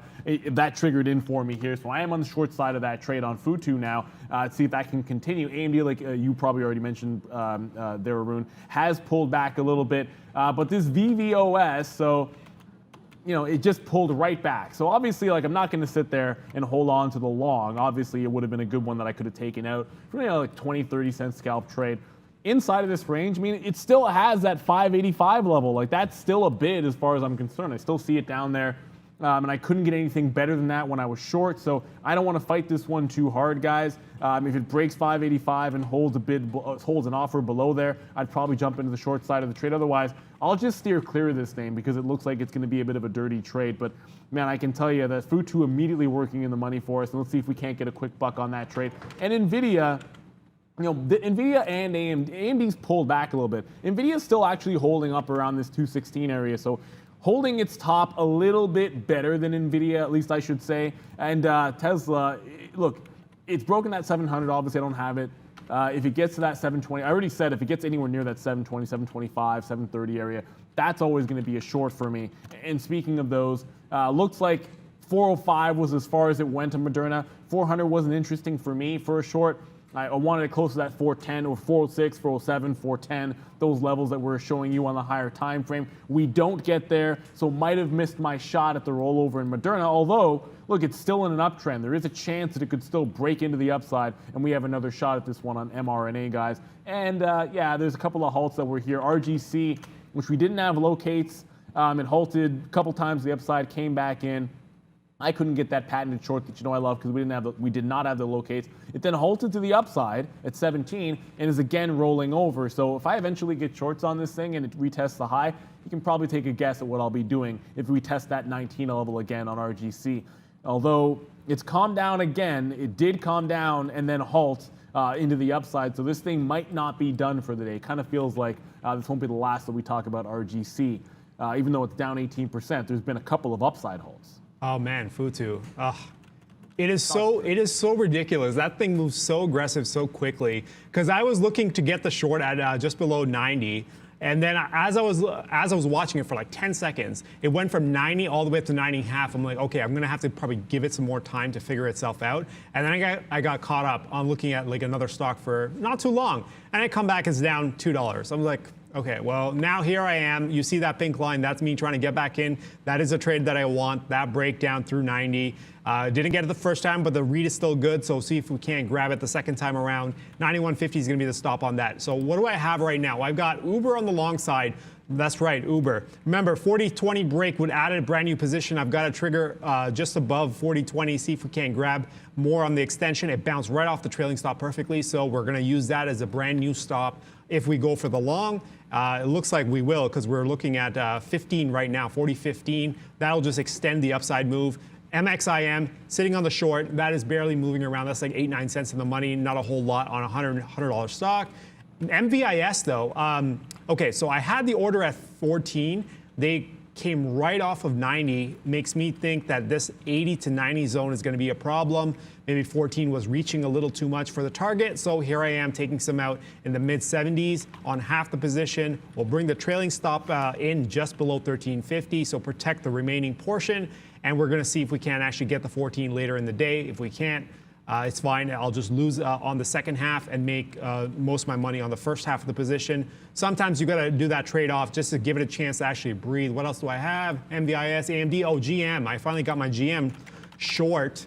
That is now 15 cents in the money. You see this, Phil, right in front of 50. And here we are back towards 47.30 and change. We are looking for that breakdown through 47 even. That is going to be the target. Upside target, well, upside stop, or the risk on this trade was about 50 cents. If we get that breakdown, we're going to cover that risk and then some. But again, there's no targets. There's not even a first target for this stock. So it's all a matter of how much it actually wants to go down. And we're going to give it the space to actually move. So for now, all my positions are actually in the money except for AMD, which is flirting around with the 5-6 cent loser. And Uber is actually the only trade that seems to be setting up for another entry. Apart from that, I don't really have a whole lot going on. I see that NVIDIA is pulling back. Where is it at now? NVIDIA just pulled right back, and as we get a pullback, I mean, Futu just continues to die. I know we're both looking at this one, but that 89 finally got me in. Then it just took out a monster level at 88, so it was a bit of a buyer there. I'm gonna see if we can't hang on to this because I mean, Futu. If you look at it, there's this cluster here down 85 to 87 where I think there could be some support next level down. So now that we're continuing to flush, probably not a lot of reason to get out of Futu, just falling like an absolute rock here, down now 2.5%. Brendan? A clean spark, guys. CLSK just popping up at day highs here. They were talking a little bit of crypto in the pre-market, making some moves to get into that play, or further into that play, I should say. It's an important level right here, 1230 up to about 1250, a bit of a gap level on the daily chart, but up 14% for CLSK. But volume coming in, huge volume coming in right now for that one. Coming up, guys, in 15 minutes, stick around. We're going to talk a little bit of DeFi and crypto markets as well.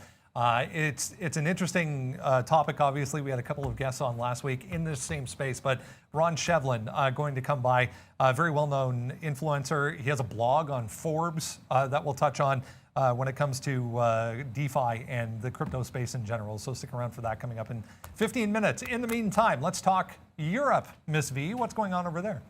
Hey Brandon, European markets are back to the positive territory. Supermarket chain Sainsbury's trading in London is up more than 15% after reports of takeover interest from private equity firms. Back to you. Yeah, I got to go where the deal-making news is and what is moving, guys. Lots of them today. Oh, Futu. Why you got to be like this? Oh, you couldn't just, oh, all right. I don't know. I may have to just cancel this order. If it goes another $1 or so, I have no chance of getting this fill. Well, I probably shouldn't say that because I did get that Roku fill when it was still $6 away. But odds are, if I get filled on a move back up, it's probably not going to be good. So we'll see how much further it goes. If it stalls like this, I wouldn't mind this. If it stalls and comes back up towards 90, it'd be great. But Futu is not that kind of stock. It doesn't want to do that. So here we are waiting for Futu, and MVIS is coming off a little bit, so we're probably going to end up getting stopped out on the remaining portion of MVIS. We've already made some money on the first half. Second half, that's fine. Uber, looking for that 40-20 break. If we can get that, we're going to add in a brand new position. The only loser I've got, AMD, still flirting with that 106.50. What is going on with AMD? It does not want to cooperate with the bounce. But again, this might be just one of those trades that kind of takes some time because it was a multi-day setup for me, right? This break of 106 and change, clearing the zone at 106.50. So a drawback that bounces later in the day, that might be the situation. But again, even if it does that, I'm okay with this. I'll hold on to this the entire day if that's what's required for me to make some money on this. Apart from that, I don't really have a whole lot going on. What about you, Neil? I just took out the last of my NVIDIA. It's just like we got the win on the first part of that break, and then it just seems like it wants to check up here. And I'm holding on to AMD, and I kind of don't want to be in both as we're sitting here rolling over a bit. But I want to get to Pfizer here because we got a good question about, like, do I think Pfizer can retest those highs? I mean, the market's obviously checking up and slowing down a little bit once we crush that 1% mark to the upside. But overall, Pfizer, look, 50-50 was a previous level on this thing, and it's worth noting it has slowed down once when it got to that 51, but holding up at VWAP here for the time being. I think as long as we don't break, and this is what I'm talking about here, like this 50-50, 50-50, breakout 50-50. So as we come back into that particular price, the longer we're able to hold up here, I think the better. I do have some concern that if the market starts to roll back and maybe you crush back down below that 1% mark on the NASDAQ, and then the ES can't hold, this 44.75 where we're sitting, you're probably going to retest that 50 level at minimum here. But it's got a decent shot that if we hold, look, if we're holding VWAP through lunch, it probably goes without saying that we're going to retest those highs of the day here. I'm not going long Pfizer here because I don't know if that makes a lot of sense to me on that on any kind of a setup. And I don't know where I'd be placing a stop if I went long 50-50. So it doesn't really make a lot of sense to me. I would probably wait back for like a 49.75 or a 50 even, testing in that range on Pfizer personally. That's just my 2 cents. This Futu, it's all over the place, but I still want to stick to the short side of the trade. I'm with you, Arun. I mean, it was a breakdown for me on 89 when I looked at that 15-minute chart, and I would have liked the dip buy if I had gotten it here off of 91, but I was looking at 90 at the time. And sometimes just if you can't beat them, you got to join them, and I joined it to the sell side of the trade, and I'd be shorting pops. Probably that 90 level that you like, Arun, is the only place I would jump into this one to get more shares in. I love the fact that AMD is holding up here over and over again. So that 106.20 is the only price I bought in front of, both on the breakout and then buying in front of it on the dip. I'm not going to do anything else here. Look, if it wants to hold this level, I'm just holding on to see if we can get through that high of the day. If we break 107.50 after not breaking down at that breakout price, I think we could see like a 110, especially if the market stays hot, which is showing some signs of doing. I am still in Orphazyme, and it's only to the short side, but it has double bottomed here at 520. If I had not taken some profit at 528, I would be doing so now at this price, given the barcode action that you're seeing here. And for those of you that are trading that BGC, whoops. Oh, BGC. What am I talking about? Where are you? It's RGC. You got it. Yeah, Oh, it's RGC. RGC. Oh, yeah, the one that's halting all over Why the place. am I saying BGC? I don't even know in my head for some reason. This is now barcoding as well. Don't let this thing lull you into a sense of complacency. This can absolutely move at any moment on you. But for now, it's holding the pulse. I guess post halt and then move down higher low that it has in at 1470. This was doing absolutely nothing and then jailbroke at like 1340. So do watch out. If it breaks that 1475, I still would, I wouldn't short a level like this. That's for darn sure.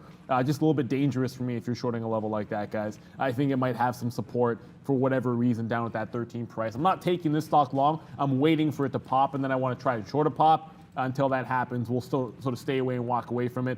One more, NEO. It still hasn't happened yet, but it feels like it's going to. Not MIO, NIO. It feels like it's going to eventually break. I gotta see what that stupid. I just randomly pulled up MIO on a typo and saw a random stock with like a gigantic bid at $20.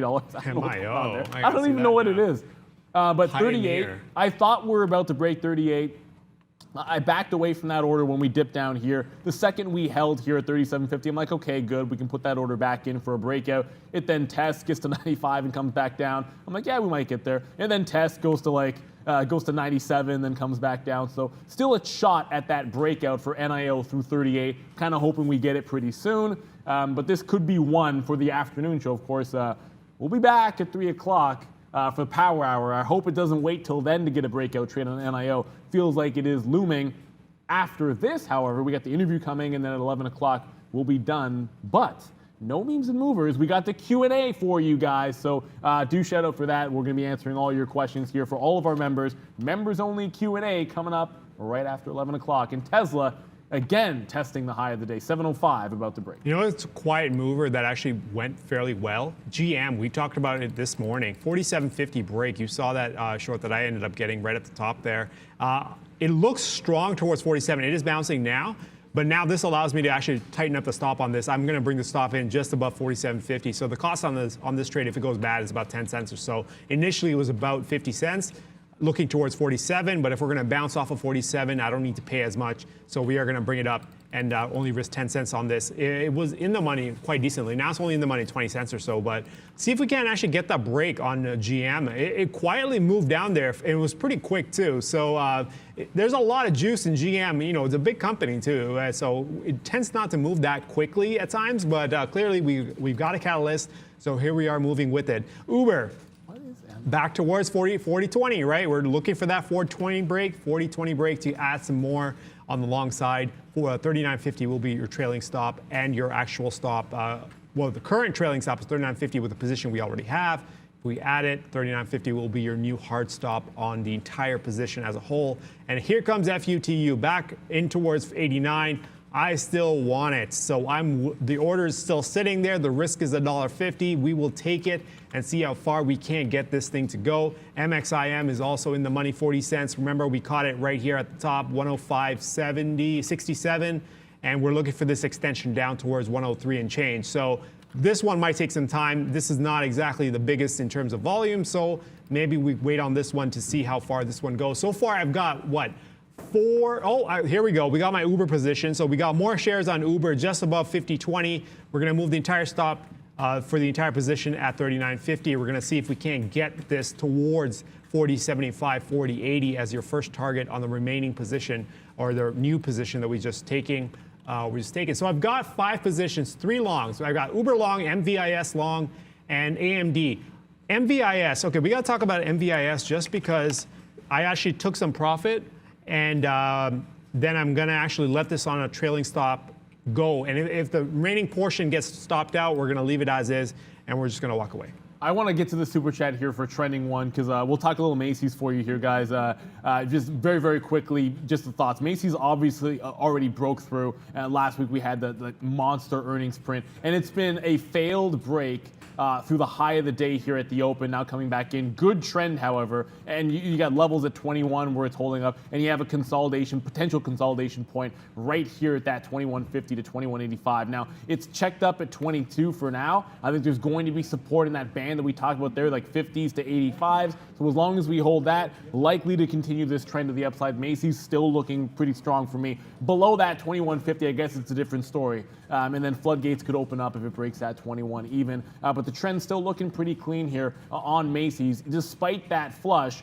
As long as we hold that 21.50 to 21.85 area, looks like the trend is still good. Brendan is at the big screen. Sector watch.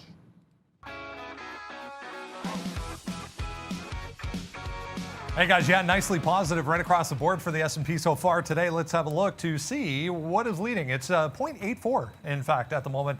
Tech stocks we'll talk about in a second, but want to mention energy shares. We were discussing last week in depth how weak it was right across the board as far as the sector is concerned, but a nice bounce back today along with the price for crude oil. So pretty much any name in this group, kind of 1.5 to 6.5% to the upside for FANG there. You can see Oxy's here, Apache, Devon as well, 5.25%. So energy stocks leading as far as strength is concerned. On this side of the board, we have Maxim, NVIDIA, and XL and X, Xilinx, all 3.5 to 5-ish% to the upside in the semiconductor group.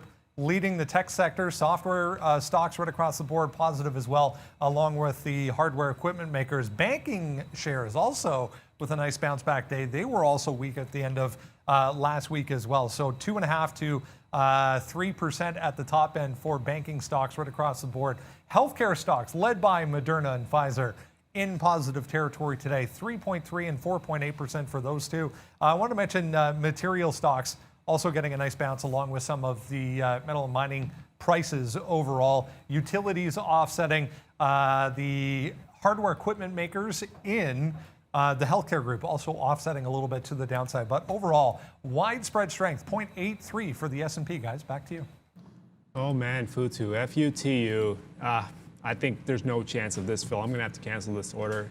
If you have it, you're sitting pretty, but if you don't, then you're not going anywhere. Use your powers of holding, and you guys all remember like when Arun's been on here and then holding trades, obviously a lot longer. I think which comes with the territory of being a futures trader. So I'm gonna use cheat code mode here because I got an 88.88 short, and it has nothing to do with any hockey players or anything. It broke 89, and that was the fill that I got. It slipped down 12 cents or so.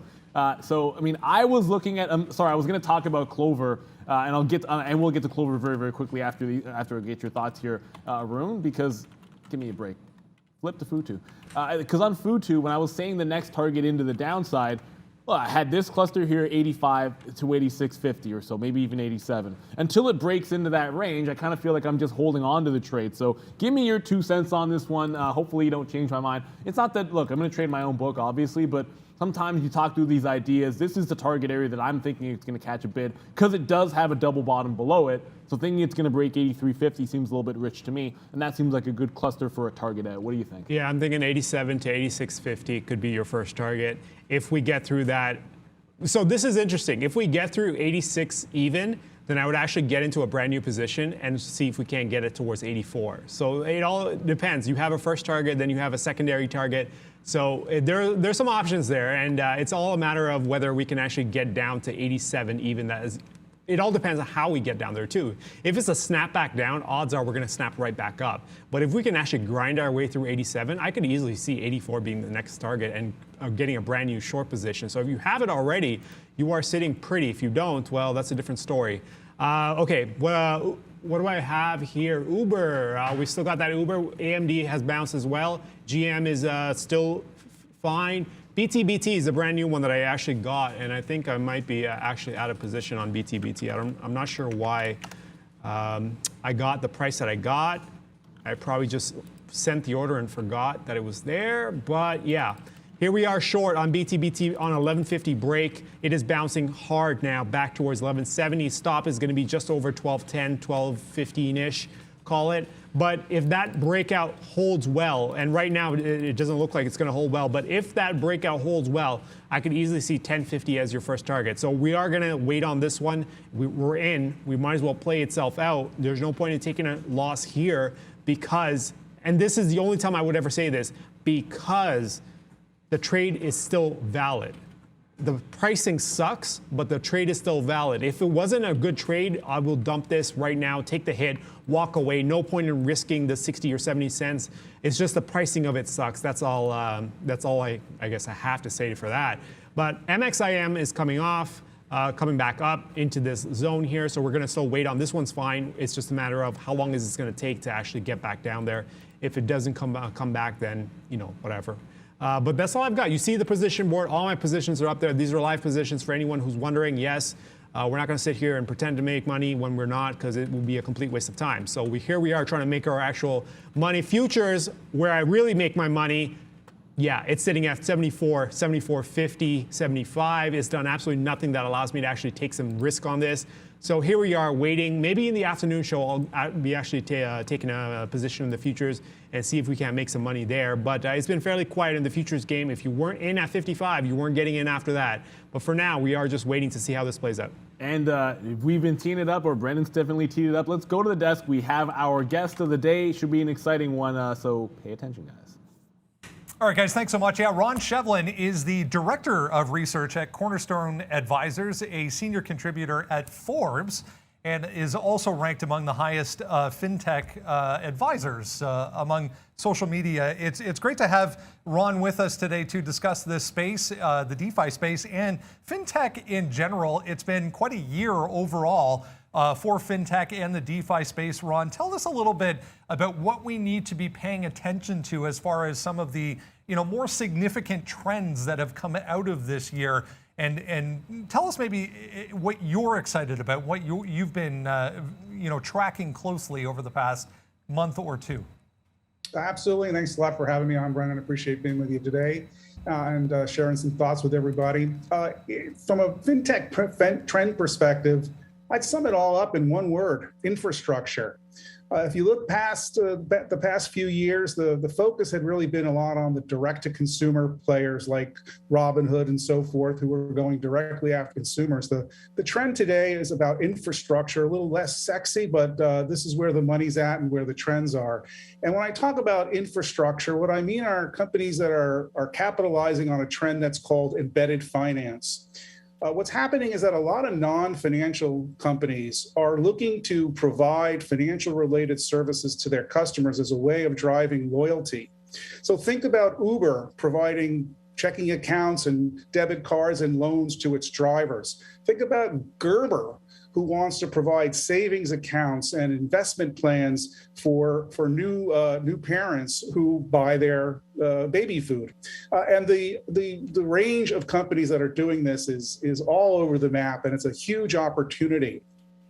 And some of the companies that are really taking advantage of this are some of the early fintech providers who made a name for themselves in the lending space and who are now really capitalizing on this embedded finance trend. In particular, SoFi, who acquired a company called Galileo Technologies last year to get into the embedded payment space. And Lending Club, who had gone through some tough times in the past few years, but has really rebounded recently. And a lot of that has been was the result of acquiring Radius Bank here in the Boston area where I live, who's been a strong player in this embedded finance and banking as a service trend. So this is clearly a trend that many of the existing fintechs are jumping on, but there's a whole new set of players, many of whom aren't even public yet, but who are raising money at some good rates, like companies like Move and Synctera and Bond, Railsbank. These are all companies that are capitalizing on this trend, and I expect it to be a very strong trend over the next couple of years. And as far as the remote type trend, we'll continue along that road or pathway at this point, Ron. Let's talk a little bit about touchless payment. Let's talk a little bit about the COVID-19 pandemic, because there's been some significant changes and advances come out of the fintech space in relation to the COVID-19 pandemic. Tell us a few of those. Yeah, I'll make a point that I don't think anything new came out of the pandemic. What the pandemic did was accelerate a lot of the trends that had already been taking place. So, for example, things like mobile payments. Touchless or contactless payments through the mobile apps from Google Pay and Apple Pay exploded last year. And this was important for a lot of banks in particular because many consumers don't actually link their primary bank or primary credit cards to Apple Pay or Google Pay. So this caused a little bit of a shift in payments last year. But beyond that, the buy now, pay later trend has really taken hold in the US. It's been a global trend. And I think a lot of people don't realize that it did not take off very rapidly here in the US. I estimated that last year only about $24 billion of purchases were made with buy now, pay later programs. And that's out of $5 trillion of retail spend.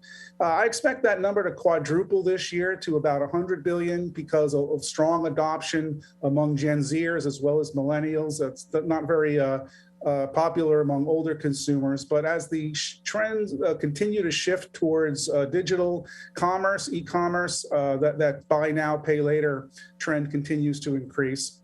And then another important trend is, of course, crypto. I mean, obviously, crypto gets a lot of attention as an investment vehicle. But what I think a lot of people don't realize, Brennan, is that half of people who own crypto today either have used it as a payment mechanism or expect to use it as a payment mechanism. Coinbase, which is one of the popular crypto exchanges, has launched a debit card that enables its customers to make retail purchases. And I expect that it's going to really accelerate with PayPal, who is enabling its members to make crypto payments. And the other one to watch is Square and Venmo. Venmo is also now enabling its cardholders, its customers, not really a cardholder there, enables its customers to purchase to cryptocurrencies. And Square has really been the early leader in this and really is tearing up the market.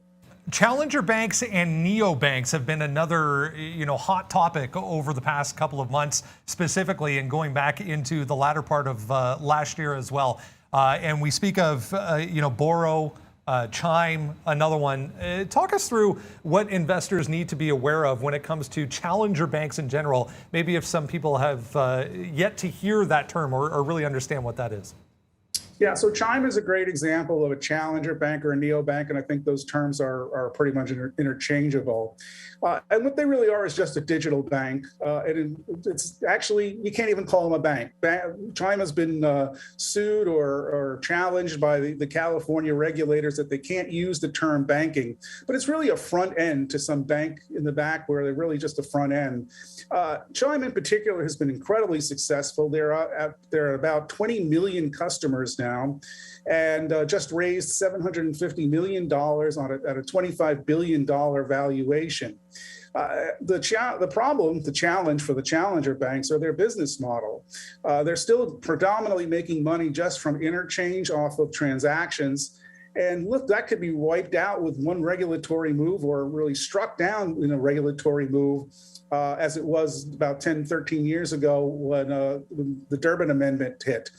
So there's a bit of a challenge for some of these existing players. But the longer term trend is very interesting here in that many of the challenger banks who are emerging are taking a very focused approach to the market, finding niches of the market that they believe are underserved. These are not demographic segments as much as they are affinity groups. So I'm thinking, for example, of a challenger bank called Panacea Financial that focuses on the financial needs of young physicians, not just all physicians, but young physicians who are just getting out of school, need loans to buy into the practices, don't have credit histories and credit scores. Thinking of challenger banks like there's a bunch of others I can't think of at the moment. But this is kind of the long-term trend of this sort of splintering of the banking market, focusing on very narrow niches. Many of these companies aren't public yet, but as they continue to grow from a customer perspective, I would expect many of them to go public in the next couple of years. As we said, a senior contributor at Forbes. Guys, go to Forbes.com/sites/Ron Shevlin. We'll get that site and put it out to everyone. Ron, we appreciate your time today. Great information. Thanks for doing this. Thanks, Brendan. Have a great day. There we go, guys. It's an interesting sector. It's an interesting topic that continues to evolve and change as we go here. 100%, Brennan. You'll hear us talk, of course, a lot about some of the names out there. And look, we talked about the news with PayPal, of course, today, and being important. And so certainly everyone I know that's involved in crypto, most of them have used it for payments. I actually haven't, but I'm more of like a whole anyways. I'm old school. I just think that money creation is out of control, and this will give you a fantastic vehicle just to store value, which, hey, it's going to be more than that. Obviously, there's a heck of a lot more to technology than that. So definitely a worthwhile guest. Now, a lot to get to. Only about 5 minutes to go. Just a reminder to everybody, we have our Q&A, which is coming up just shortly after the show. And then, of course, we are back at 3 o'clock. There are some moves here. I find myself short in VVOS. Off of this consolidation. So back into this name after a bit of a hiatus all morning long. It just, the way that it's trading here seems so very obvious to me. Like, get that halt up that could not follow through. Decent chance, if it breaks 25s or like this VWAP, I'm just out of the trade, right? So risking about 20 pennies here.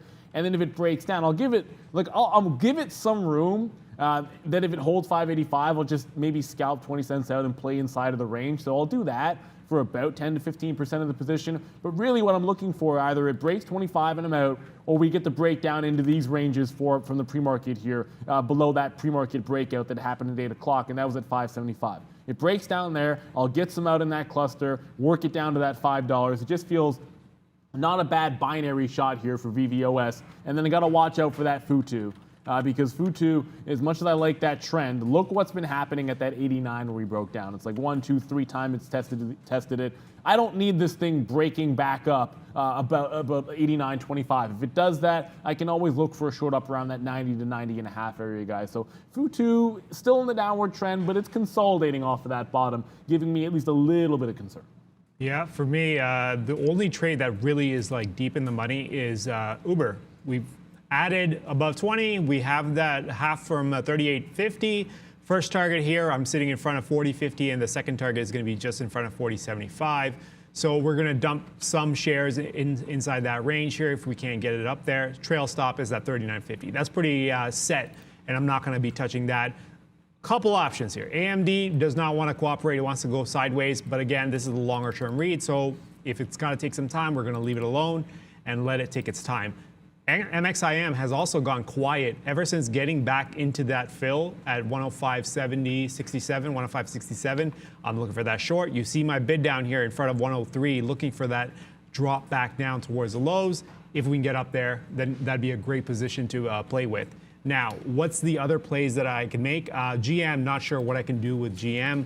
I've got the trade. We're not going back down towards 47, so I don't know what to do with it. So we're just going to leave it alone and see if we can't get that fill. But the trailing stop has moved up on 47 even, And if we can't, well, I mean, if we got to take a hit on it, we're going to take a few cents on a hit. But here we go with Uber. Uber moving back towards 40, 50. Again, first target is there. Second target is at 75. We'll leave it alone. The one other position that I actually ended up taking, I remember I was talking about this and I was like, oh, I'm not sure if that was the right decision, but I didn't want to take the hit because the read was good, but the price sucked. Yeah, BTBT. It's still flirting with 50, which makes me wonder that we're just going to take some time to get below there. So we're going to leave this alone. We're not going to mess around with too much with it. So for now, I've got 5 positions, 2 longs, 3 shorts.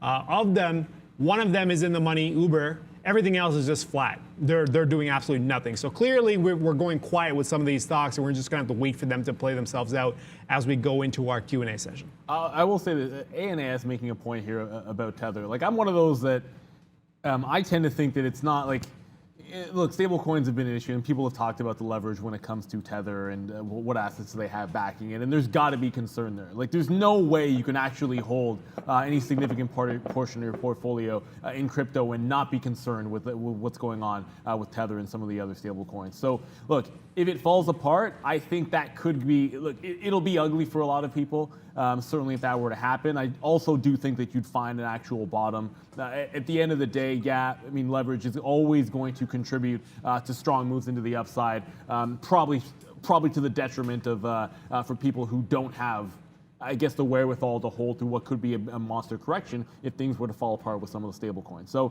I understand that level of risk. I think anybody that's sitting there for the long term, just make sure you understand that like, if there was any kind of a move in the peg or a drop in the confidence in Tether or a lot of redemptions, it would get really, really ugly really, really fast.